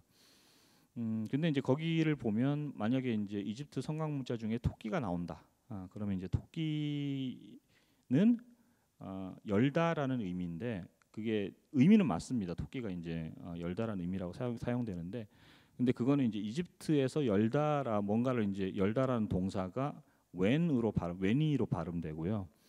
그 다음에 이제 우연하게 그 토끼의 음가가 웬이에요. 그래서 이제 그런 우연함 때문에 토끼가 사용된 것뿐인데, 그러니까 음가를 표현하기 위해서 이제 호라폴론이 거기에다가 이제 자신의 상상력을 덧붙여서 여러 가지 기묘한 해설을 하게 되는 거죠. 예를 들어서 토끼가 열다를 상징하는 이유는 눈꺼풀이 없어서 눈을 계속 뜨고 있기 때문이다라는 이런 해석들, 뭐 생물학적으로도 틀린 해석이죠. 그 다음에 이제 독수리가 어머니를 상징하거든요. 그것도 마찬가지로 이집트어로 독수리가 이제 무트인데 독수리의 음가가 무트예요. 그래서 이제 그 같은 음가를 표현하기 위해서 독수리를 이집트인들이 그린 것뿐이었는데, 그것도 마찬가지로 독수리가 세상에서 가장 그 자애로운 어머니로서 새끼들을 돌보기 때문에 독수리가 어머니를 상징하게 되었다. 그러니까 모든 문자를 다 상징으로 풀게 되는 거죠. 근데 이제 이런 것들이 이제 사실은 당시 이집트 학자들한테, 이제 이집트 학자들이 아니라 언어학자들한테 막대한 영향을 미치게 됩니다. 그리고 이제 여러 가지 이 시도가 있었는데, 그런 시도들이 다 실패로 끝나는 이유도 성곽 문자가 하나하나 아주 신비로운 뜻을 가지고 있고, 그렇기 때문에 이 성곽 문자에 대한 신비를 풀면 이집트인들이 숨겨놨던 상당히 비밀스러운 지식을 우리가 해독할 수 있을 것이라는 어떤 그런 신비주의적인 착각 때문에 이제 성곽 문자의 과학적인 해독이 오히려 이제 그 지체되게 되는 거죠. 자, 여기에 이제 결정적인 계기가 마련되게 되는데, 그것이 이집트 원정입니다.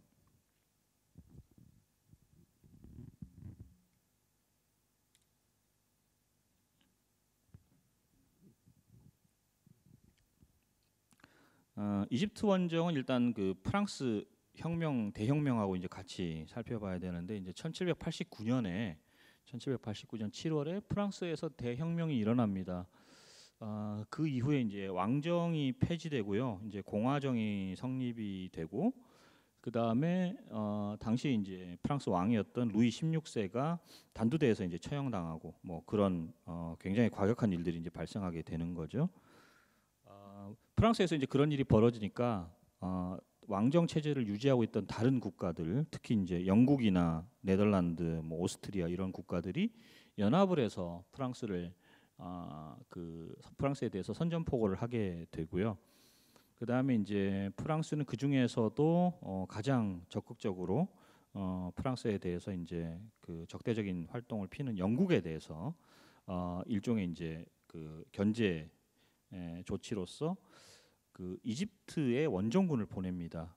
요게 이제 이집트 원정인데요. 이집트 원정은 1798년에 그 시행됩니다. 그때 총사령관으로 이제 나폴레옹 보나파르트가 이제 임명이 되고 프랑스 군대가 지중해를 넘어서 이집트로 진군하게 되는데 사실 이제 이집트는 영국과 인도 사이에서 영국과 인도를 잇는 일종의 이제 교역로 역할을 했습니다. 그래서 프랑스 정부는 이집트를 장악을 하면 이 영국과 인도 사이의 어떤 교역이 이 교역을 막을 수 있고 그러면 이제 영국을 어느 정도 제어할 수 있다고 생각을 했습니다. 어쨌든 이런 그 전략적인 판단 하에 프랑스 원정군이 이제 파견이 되는데 이 원정은 나중에 이제 실패로 끝납니다. 그래서 이제 프랑스 군들이 이집트군에 이제 패배하게 되고요. 그 일련의 사건들이 이제 일어나게 되는데 재미있는 것은 원정을 할 때 단순히 이제 군대만 가지 않았다는 거죠. 그 나폴레옹이 이제 이집트 원정을 계획할 때 학자단을 꾸려서 이제 이 학자단들이 이제 같이 갑니다. 그래서 이제 뭐 화학자라든가 지질학자, 뭐 화가, 뭐 건축가, 그래서 이런 그 학자들로 구성된 이제 학술 연구단이 이 그 군인들과 함께 이집트에 가게 되는 거죠. 자, 그래서 이제 이런 학자들이 이집트에 가서 여러 가지 조사 활동을 벌입니다. 이집트라는 곳이 사실은 이제 그간 계속해서 이제 오스만 터키의 영토였기 때문에 유럽 사람들이 접근하기 힘들었거든요. 근데 이제 오스만 터키가 조금씩 붕괴되면서 그 유럽이 이제 약진을 하게 되고 그래서 프랑스 군대가 이집트에 진출하게 됐으니까 이 기회를 이용해서 이제 유럽의 학자들이 이집트를 실측하고 그다음에 이집트에 있는 여러 이제 그 지역들을 한번 과학적으로 연구해 보자 이런 취지에서 그 학자들이 가게 됐는데 그래서 이제 여기서 상당한 성과를 거둡니다. 뭐 당시로서는 이집트는 이제 함부로 갈 수 없는 미지의 땅이었는데 이 학술 조사단이 그 연구한 자료를 이제 출판을 하게 돼요. 그래서 보시면은 이제 이게 당시 이제 프랑스 군의 작전 지도인데 여기 보시면은 나일강을 따라서 이렇게 그 각 지명들이 이제 쓰여져 있는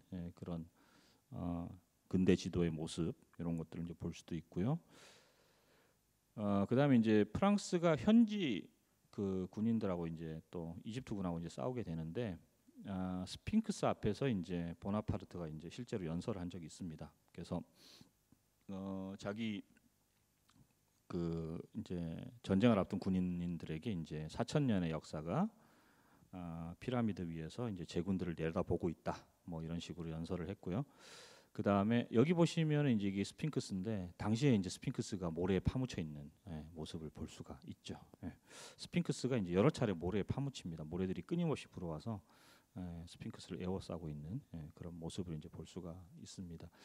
자, 근데 아까 말씀드린 대로 이 학술 연구단이 가서 연구한 것들 이거를 이제 일종의 시리즈물로 출판을 하게 됩니다. 우리가 그걸 대개는 이집트지라고 불러요. Description de l'Égypte라고 돼 있죠. 그래서 이제 우리나라 말로는 이집트지라고 하는데 이 이집트지라는 그 시리즈물이 1809년에서 1828년까지 출판됩니다. 그래서 고대편, 현대편, 그리고 이제 자연지편 이런 것들이 이제 출판되고요. 여기 보시면은 이제 현대 학자들이 가서 연구한 거기 때문에 이제 당시 뭐 사진은 찍지 않았지만 굉장히 세밀한 그 동판화들이 수록돼 가지고 현장의 모습을 좀 그대로 살린 그런 모습들을 보여줍니다. 이게 이제 태베 쪽의 지도. 그래서 보시면은 마치 오늘날 그 드론을 띄워서 촬영한 거하고 하고 거의 똑같은 모습이죠. 그래서 여기 보시면 이제 유적터들이 남아 있고, 그다음 이쪽에 이게 이제 그 절벽이죠. 절벽, 그다음 계곡 지역 이런 것들이 그대로 묘사된 아주 세밀하게 묘사된 태베 지도들. 그리고 이제 그 박물지 같은 경우에는 자연지 같은 경우에는 이제 동식물들, 그래서 이집트에 그 자생하는 독특한 식물들 이런 것들을 꽃하고 씨앗까지 일일이 다 세밀화로 묘사한 모습을 또 볼 수가 있고요. 그다음 이제 무엇보다도 이제 유물들이죠. 이제 고대 이집트에 남겨졌던 이제 유물들 그런 그 조각들입니다. 그래서 이제 이런 것들을 이제 세밀하게 여기 보시면은 이쪽에 있는 것들이 이제 신상들, 오시리스 뭐 여러 신상들이 있고요. 그 다음에 이 그 조각 중에서 이제 파편들 그리고 여기 보시는 것 중에 스카라베라고 부르는 말동구리 모양의 인장이라고 보시면 됩니다. 그리고 인장을 뒤집으면 이렇게 이제 성곽문자들이 나오는데 이런 것들도 일일이 세밀하게 묘사를 해서 출판을 했고, 그 다음에 이제 건축학자들도 가가지고 그 건물의 기둥 부분, 우리가 이제 주두라고 부르는데요. 건물의 이제 그러니까 기둥의 맨 윗 부분을 이렇게 이제 묘사한 것들. 그래서 다양한 형태의 주두들이 있습니다. 파피루스 형태도 있고, 그다음 수련의 형태도 있고, 그다음 여러 가지들이 이제 다발 모양으로 묶인 것도 있고, 그래서 이제 갈수록 복잡해지는데 이런 것들도 이제 지역마다 다 이제 그 일일이 그 조사를 해서 그 이렇게 이제 일목요연하게 만든 거죠. 근데 이제 무엇보다도 이제 성곽문자와 관련해서 이제 가장 중요한 게 뭐였냐면은 로제타석의 발견입니다. 로제타석은 뭐 워낙 유명한 그 유물이라서 뭐 대중에게 이제 널리 알려져 있는데 원래는 기원전 196년에 그 프톨레마이오스 5세 에피파네스라는 왕이 멤피스에서 반포한 포고문입니다. 그 이름이 이제 프톨레마이오스인데요. 그리스 왕입니다. 그래서 이집트 역사 마지막 부분, 클레오파트라 아까 잠깐 나왔었는데 이제 이 이집트 역사 말미에 이집트가 이제 그리스인의 지배를 받았고요. 어쨌든 그때까지는 이제 독립된 왕국이었는데 그리스 지배가 끝나고 로마의 속주가 됩니다. 근데 이제 그 전에 그러니까 클레오파트라로부터 한 150년 전이죠. 그래서 이제 프톨레마이오스 5세라는 왕이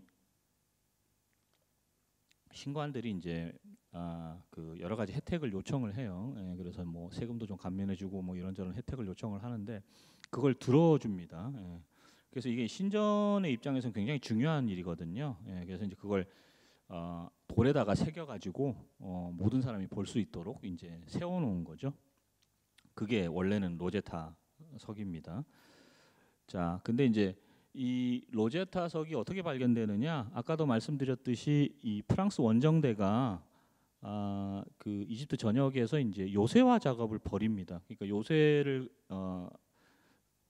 건립하게 되는데 요새를 건립할 때 이제 제일 중요한 게 이제 석재거든요. 그래서 이제 돌을 여기저기서 이제 끌어와서 요새를 만들게 되는데 이제 그 와중에 이 석비가 이제 로제타, 옛날 이름이 로제타고요. 이제 당시 이름이 라시드였는데 여기서 이제 발견된 거예요.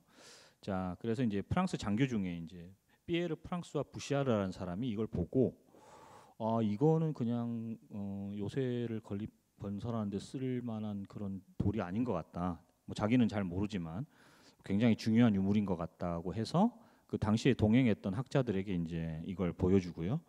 그 다음에 이제 학자들이 이제 그 자리에서 바로 중요성을 알아봅니다. 예. 그래서 이 돌을 이제 그 잘 딴 데 이제 보관하게 되죠. 예.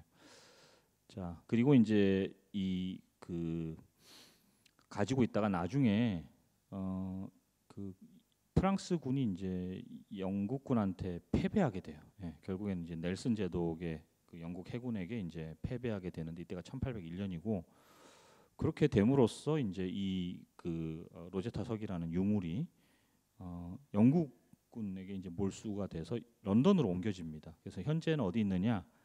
영국 박물관, 우리가 이제 대영 박물관이라고 부르는 영국 박물관에 이제 소장이 돼 있는데, 예, 이 돌입니다. 예, 그래서 여기 보시면은 이게 이제 포고문인데 포고문 맨 위 이쪽이죠. 예, 이쪽은 뭐가 쓰여져 있느냐? 예, 이집트인들이 원래 사용했던 그 성강 문자, 상형 문자가 새겨져 있고요.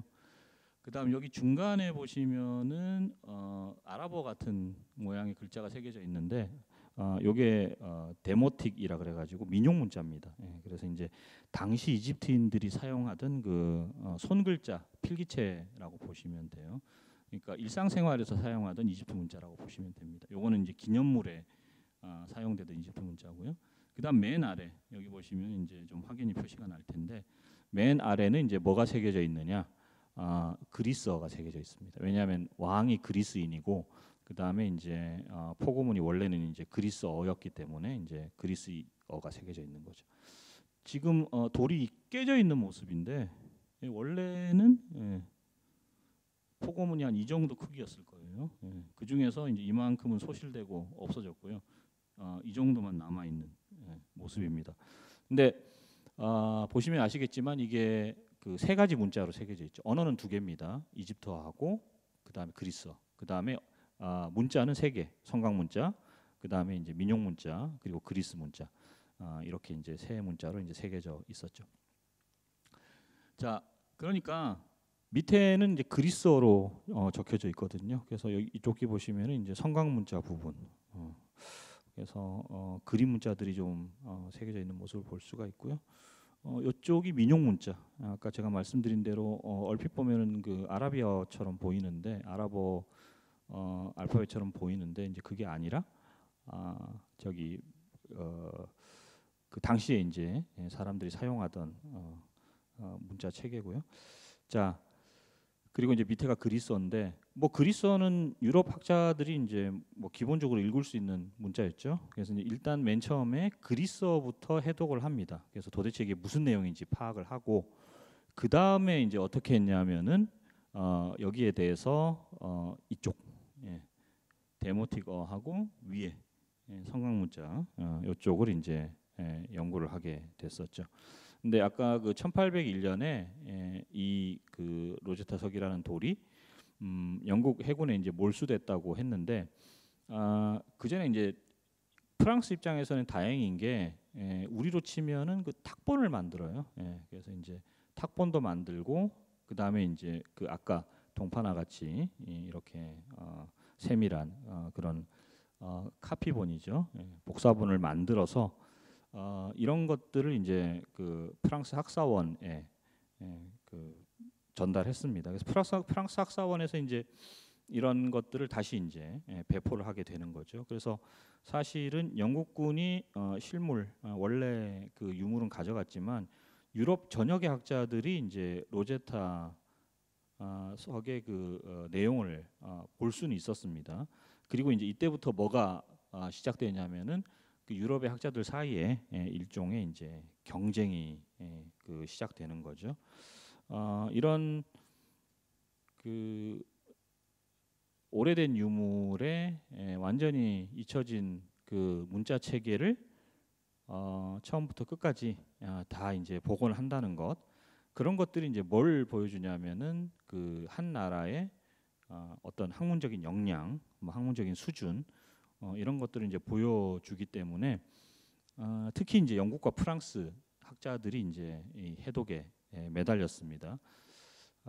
근데 이제 마침내 이게 해독된 것은 이제 장 프랑스와 쌍폴리옹이라는 그 프랑스의 이제 언어학자에 의해서였죠. 그 장 프랑스와 쌍폴리옹 같은 경우에는 원래 이제 언어에 뛰어났고요. 그다음에 이제 수많은 언어를 알고 있었는데 그 장 프랑스와 쌍폴리옹 이전의 학자들도 여기 보면 이제 성곽문자 부분에 이쪽 아까 보셨던 그 타원형 기호가 보이시죠? 이걸 카르투시라고 하는데 이 카르투시 안에는 분명히 왕의 이름이 적혀져 있을 것이다라고 판단을 했고요. 그리고 그 왕이 누구냐면 아까 이 그 석비가 제작될 때 당시의 왕이 이제 그 프톨레마이오스 5세였죠. 그래서 이제 왕의 이름 프톨레마이오스가 새겨져 있을 것이다. 그리고 이제 그 왕비의 이름도 이제 새겨져 있는데 클레오파트라라는 이름하고 그 우리가 알고 있는 그 클레오파트라하고는 다른 인물입니다. 그리고 이제 베레니케라는 또 다른 왕비. 그래서 이제 그 프톨레마이오스 5세가 왕비가 2명이었어요. 그래서 이제 왕비의 이름도 요 카르투시 안에 들어가 있는데 일단 거기부터 출발을 합니다. 그래서 성곽문자가 아까 보셨던 것처럼 막 그렇게 아주 신비한 뜻을 가지고 있는 게 아니라 일종의 표음 문자로 사용됐다는 걸 이제 밝혀내죠. 그리고 이제 그런 지식을 바탕으로 해서 뭘 알아내느냐? 이게 읽을 수 있는 문자라는 것을 이제 알아냅니다.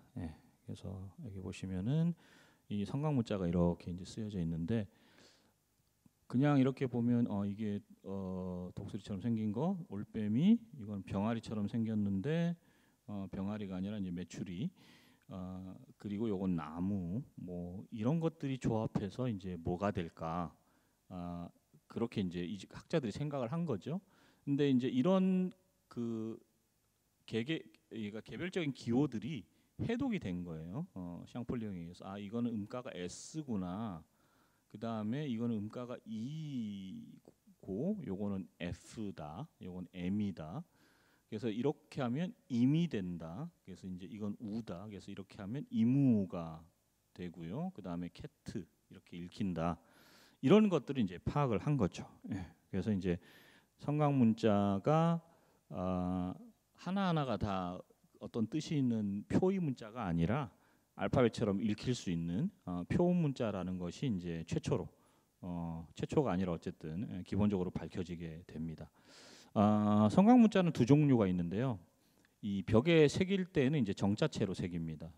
아까 우리가 맨 처음에 봤던 이 형태로 새겨지게 되는 거죠.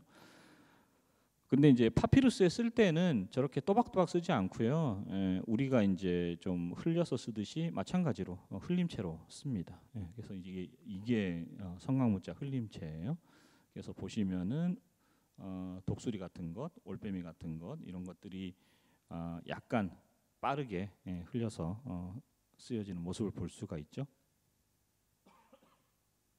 근데 이제 여기서 한 단계 더 나가면 이렇게 많이 흘려 쓰게 되는 거죠. 요것 저런 글자체는 이제 그 좀 능력이 있는 서기관들, 오랫동안 그 업무를 봤던 서기관들이 이제 노련한 서기관들이 사용했던 그런 그 체계고요. 대개는 이제 이런 식으로 쓰여진 텍스트가 제일 많습니다. 남아 있는 게.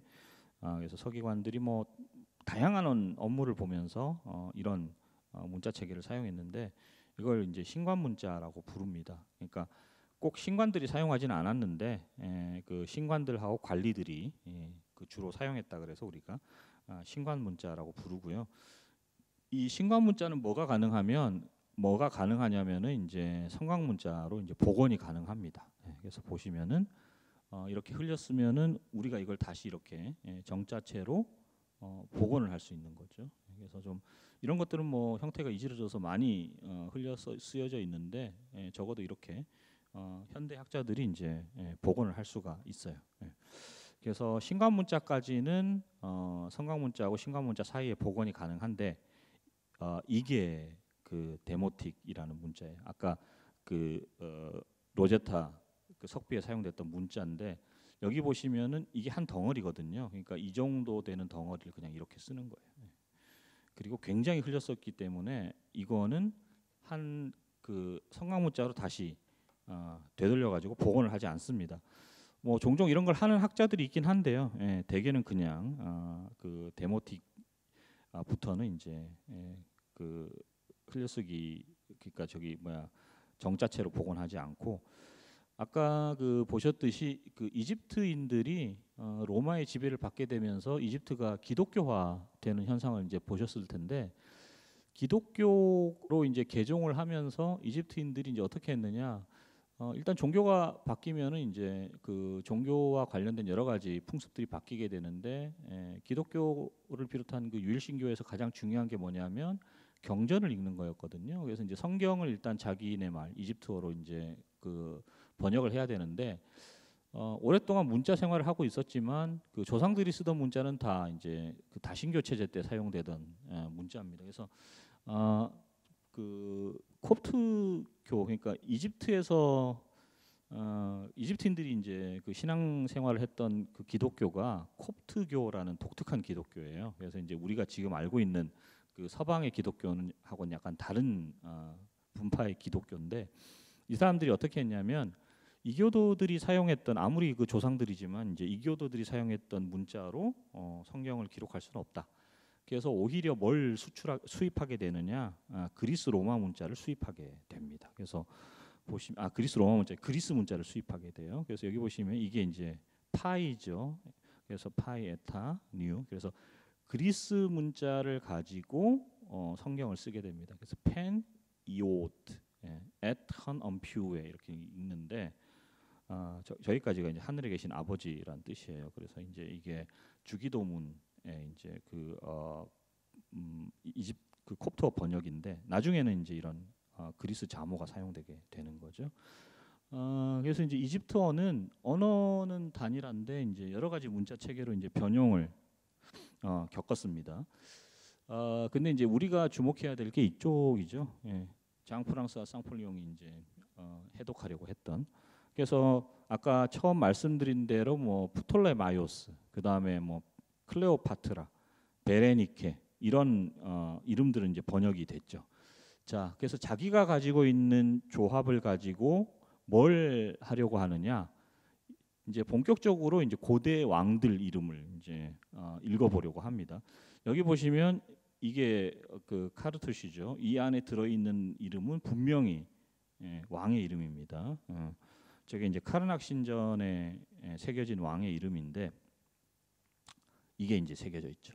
그래서 보시면은 뭐 태양도 새겨져 있고 그다음에 여인이 앉아 있는 모습, 그다음 뭐 이상한 기호들, 물결 뭐 이런 것들이 이제 새겨져 있죠. 자, 근데 이제 이게 태양이니까 당시 사람들이 이제 태양이 태양을 어떻게 읽는지는 알고 있었어요. 태양신이 라거든요. 그래서 이제 레라고 읽겠구나. 요건 추정이 가능합니다. 그다음 콥토로도 이제 레였거든요. 그래서 이제 레하고 메스하고 섞어가지고 읽어봤습니다. 그래서 보니까 SS 맞고 그래서 나중에 람세스가 읽혀지게 되는 거죠.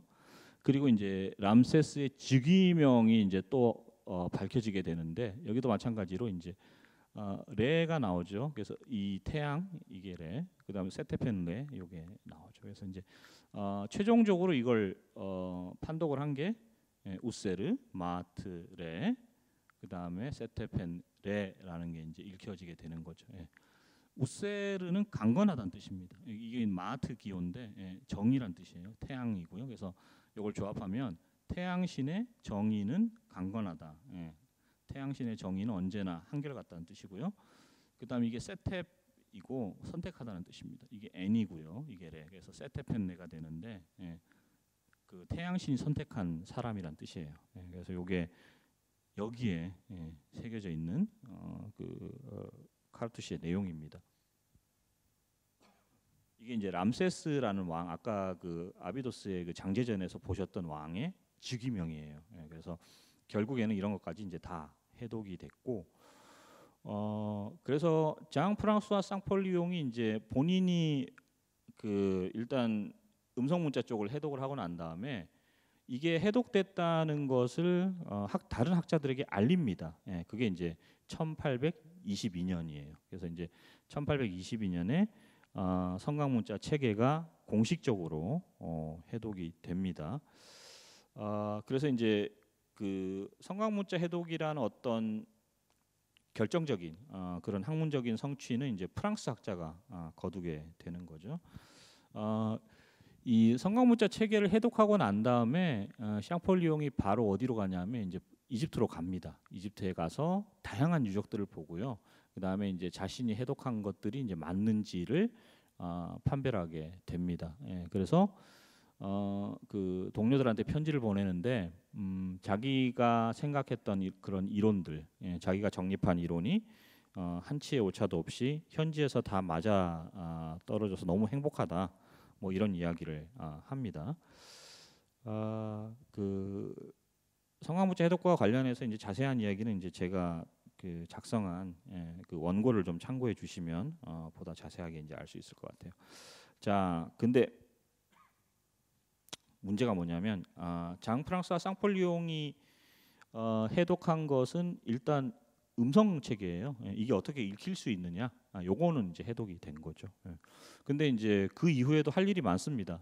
어떻게 읽을 수 있느냐 빼고 뭘 해야 되냐면 어떻게 번역될 수 있느냐도 이제 알아야겠죠. 그러니까 음가만 아는 게 아니라 각각 단어의 의미가 무엇이고 그 다음에 이제 그런 단어들이 무엇을 뜻하는지 그리고 이런 단어들이 어떻게 결합해서 텍스트를 만드는지 소위 말하는 이제 문법을 다시 그 재정립하는 그런 작업이 이제 행해져야 되는데 사실 장프라 쌍폴리옹이 거기까지는 못 갔어요. 그러니까 단순한 그 번역은 했었는데 그 이상의 어떤 학문적인 성과는 내지 못했습니다.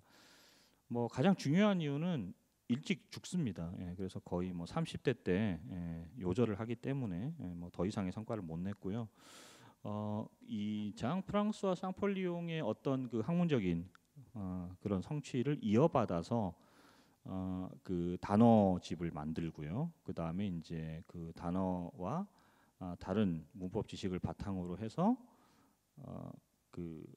문법 체계를 이제 완벽하게 재현한 사람들은 다 독일 사람들이에요. 그래서 이제 그 이집트 언어와 관련해서는 이렇게 정리해 두시면 되는데 그 맨 처음에 의문 체계를 해독한 사람은 프랑스 학자다.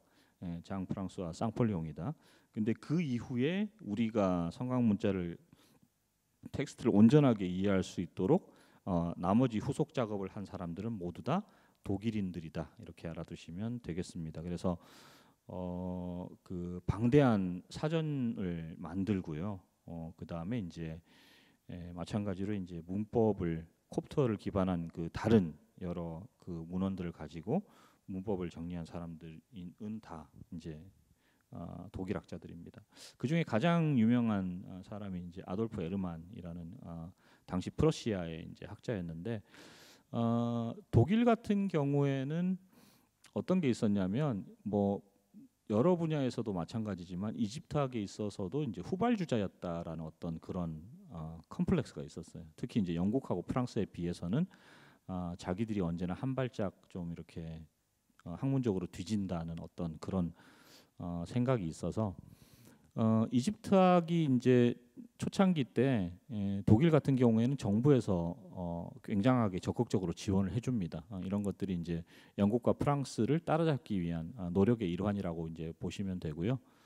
그래서 이제 아돌프 에르만을 비롯한 여러 학자들이 당시 이제 프러시아 그 제국의 그 전폭적인 지원을 받습니다. 그래서 이제 그런 지원 속에서 그 학문에 전념하게 되고 결국에는 이집트어라는 그 언어 체계를 이제 완전히 복원하는데 이제 그 독일의 학자들이 이제 많은 기여를 하게 되죠.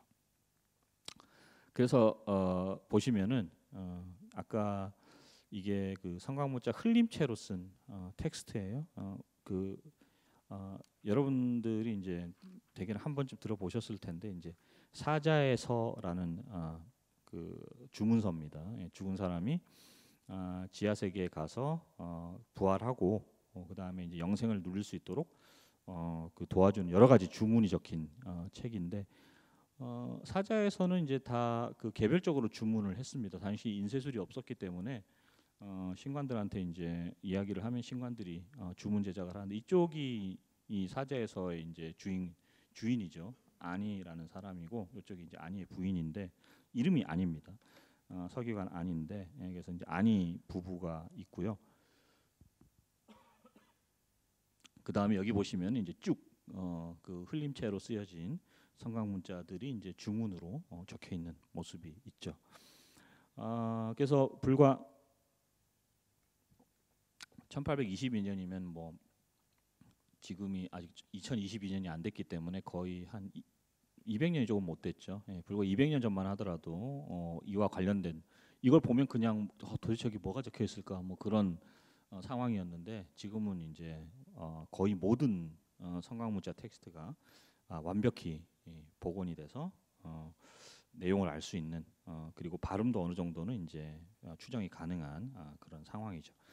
그리고 지금까지 남아 있는 텍스트는 거의 한 90% 넘게 다 해독이 됐다고 보시면 돼요. 그래서 뭐 거의 현대 언어처럼 성강 문자를 적어도 이해할 수 있는 수준은 이제 됐다고 보시면 됩니다. 이제 이런 것들이 아까 보셨듯이 그 나폴레옹 보나파르트가 데리고 갔었던 초기 학자들 그리고 이제 그 학자들의 성과를 가지고 이제 과학적인 연구를 행했던 그리고 이제 성강 문자 해독에 그 도전했던 수많은 학자들 그리고 이제 장 프랑스와 쌍폴리옹 그리고 이후에 또 성강 문자 해독을 위해서 노력했던 수많은 학자들 그래서 한 200여 년간의 어떤 그런 전통 그리고 이제 그 학자들의 노력에 의해서 성강 문자 체제가 완전히 완전히는 아니지만 우리가 어느 정도 파악할 수 있을 정도로 이제 복구가 된 거죠.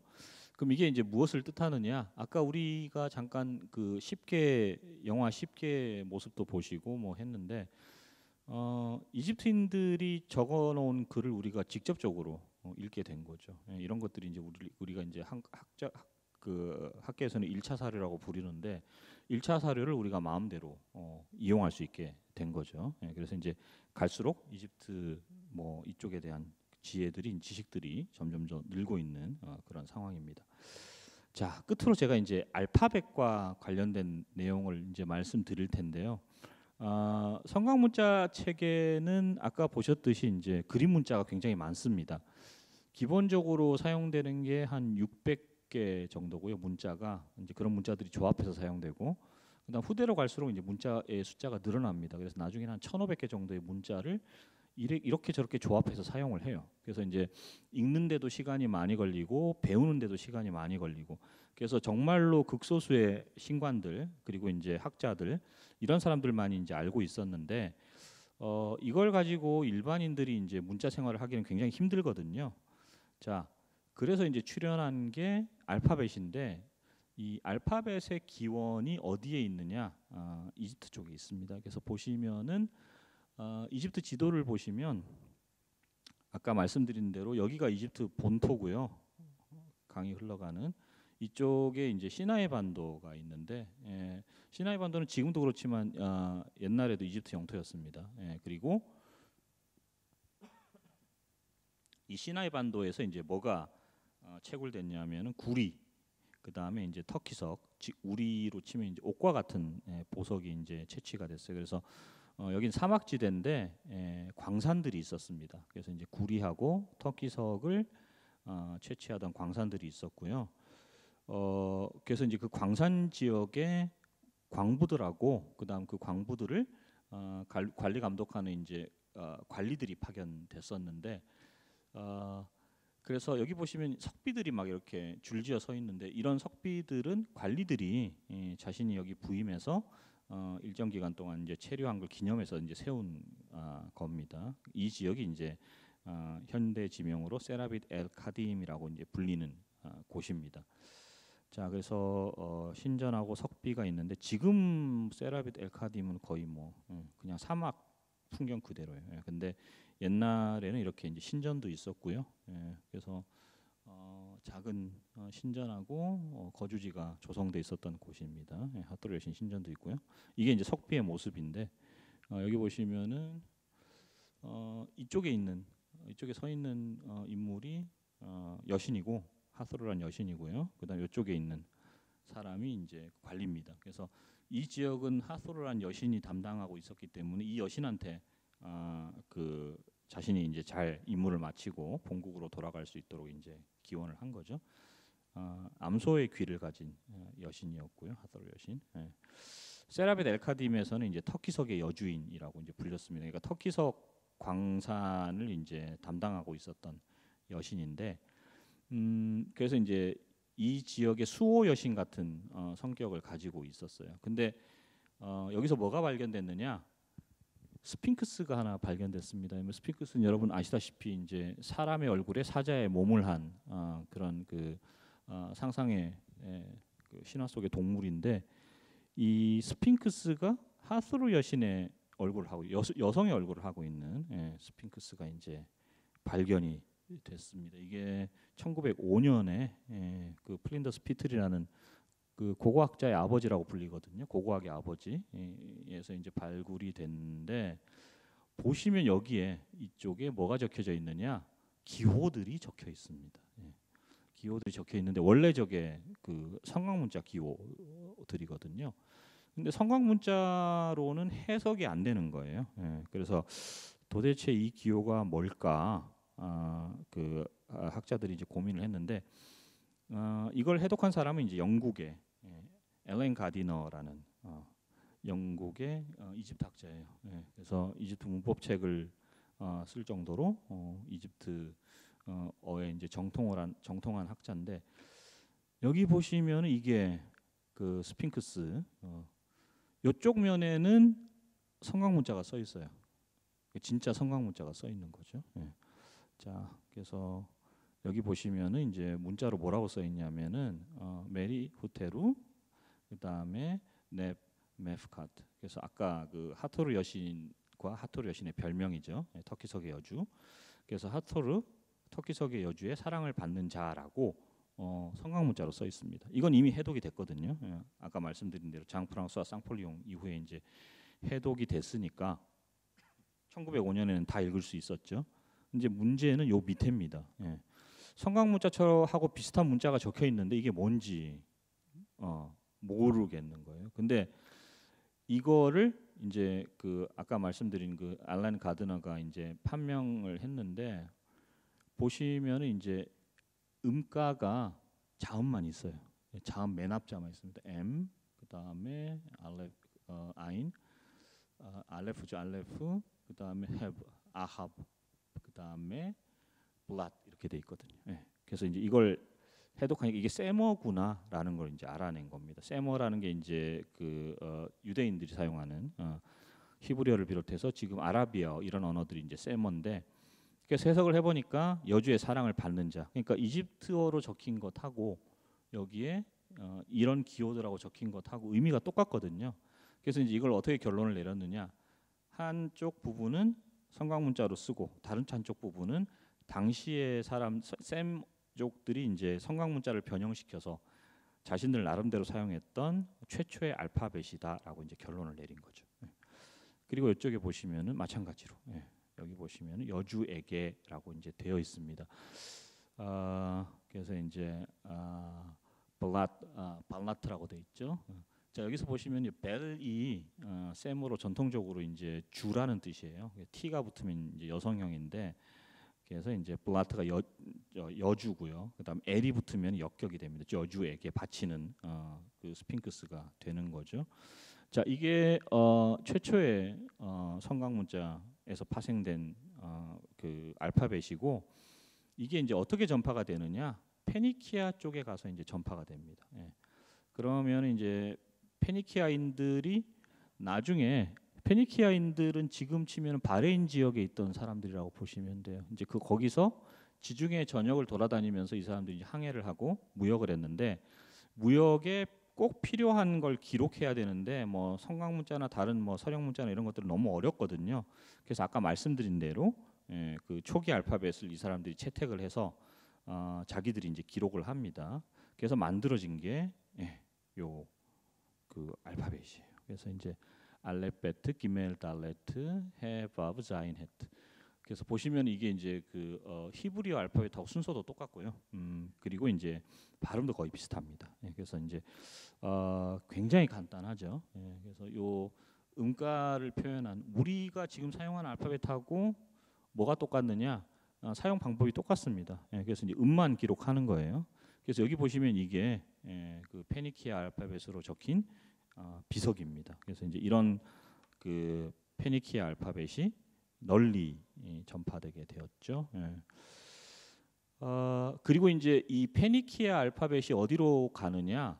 그리스로 갑니다. 예, 그래서 헤로도투스가 역사에서 뭐라고 기록을 해놨냐면 이 카드모스라는 왕자가 페니키아 왕자인데 이 사람이 이제 그리스 본토로 오게 되거든요. 신화에 따르면. 자, 그래서 포이니케 페니키아인들입니다. 자, 그래서 헬라스의 맨 처음에 문자를 도입한 그리스의 맨 처음에 문자로 도입한 사람들이 이제 그 페니키아의 이주민들이다. 그리고 이 사람들이 사용했던 문자를 조금 변형시켜 가지고 왜냐하면 어족이 다르거든요. 페니키아인들은 그 셈족어를 쓰고 그 다음에 이제 그리스인들은 인도 유럽어를 쓰니까 언어만 빌려와서는 안 됩니다. 그래서 언어를 그 문자를 변형시켜야 돼요. 그래서 그 문자를 사용하는데 이게 나중에 이제 그리스 자모가 되는 거죠. 가장 큰 차이는 뭐냐면 이 그리스 페니키아어나 다른 세머들 그리고 이집트어는 자음밖에 안 써요. 아까 보신 것처럼. 근데 이제 그리스 인들이 이제 이 알파벳 체계를 차용하면서 그때부터 비로소 이제 그 자음 중의 일부를 변형시켜서 자신들의 모음을 기록하는 걸로 사용하게 되는 거죠. 자, 페니키아가 여기 있습니다. 예, 여기 보시면 여기가 이집트고 이쪽이 지금 시리아, 여기가 팔레스타인 지역인데 여기 보시면 이 팔레스타인 지역의 이 항구 도시들 이쪽을 집합적으로 우리가 이제 페니키아, 포에니케라고 부르는데 뭐 성경에 나오는 시돈, 그다음 티레, 이제 두로죠. 예, 뭐 이런 도시들이 있고요. 비블로스 같은 도시들이 있는데 여기 보시면은 이제 그리스하고 교역을 했어요. 그래서 뭐 키프로스나 뭐 로도스, 뭐 크레테 같은 그리스 도시 국가들 뭐 근방이죠. 예, 그래서 얘들하고 교역을 했고 그 다음에 이집트하고도 교역을 했고요. 그 다음에 이제 어디까지 갔느냐? 북아프리카 전역을 다 갔습니다. 예. 그리고 지중해를 넘어서 대서양까지 최초로 진출한 그 해양 민족이 페니키아인이라고 추정을 합니다. 요걸 이제 그 헤로도트가 써놓고 자기는 믿지 않는다고 했는데 실제 우리가 연구를 해보면 이 사람들이 정말로 여기 보시면 이 지브랄터 해협을 통과해서 대서양으로 진출한 최초의 해양 민족입니다. 자, 이렇게 넓은 지역에 퍼져서 교역 활동을 하다 보니까 이 사람들의 문자가 같이 퍼지게 되는 거죠. 그래서 이제 그리스가 이 알파벳 자모를 받아들이게 되고 그 다음에 나중에 로마도 이걸 변형시켜서 이제 우리가 알고 있는 알파벳을 사용하게 되는 거고요. 그리고 이게 이제 동쪽으로 가면 히브리 알파벳이 되고 또 이제 변형돼 가지고 사우디아라비아 알파벳이 되는 거죠. 그래서 이제 사실은 최초의 그 광부들이 만들어냈던 그 조악한 기호들이 결국에는 이제 세계에서 광범위하게 사용되는 알파벳의 기원이 됐다라고 이제 보시면 됩니다. 뭐 교역품은 굉장히 다양해요. 다양한데 보시면은 이제 당시 사람들이 이제 사실 그 페니키아인들이 해상 그 식민지를 개척한 최초의 사람들이고 요걸 그대로 그리스인들 나중에 로마인들이 따라하게 되는데 이 광범위한 지역의 문자 사실은 서양인들한테는 고대 지중해가 자신들이 알고 있는 세계의 전부인데 이 지역 전체에 그 알파벳이 퍼지는 그런 계기가 마련된 거죠. 자, 그래서 짧은 시간입니다만 여러분들하고 그 고대 이집트 문명, 그 다음에 이제 고대 이집트의 유산, 그리고 이제 그걸 복원하려고 했던 현대 학자들의 노력, 그리고 이제 그 이집트가 남긴 알파벳의 유산 여기까지 좀 살펴봤습니다. 2시간 동안 제가 청중 없이 강연하느라고 저도 좀 힘들었는데 여러분들 모쪼록 좋은 시간 되시길 바랍니다. 감사합니다.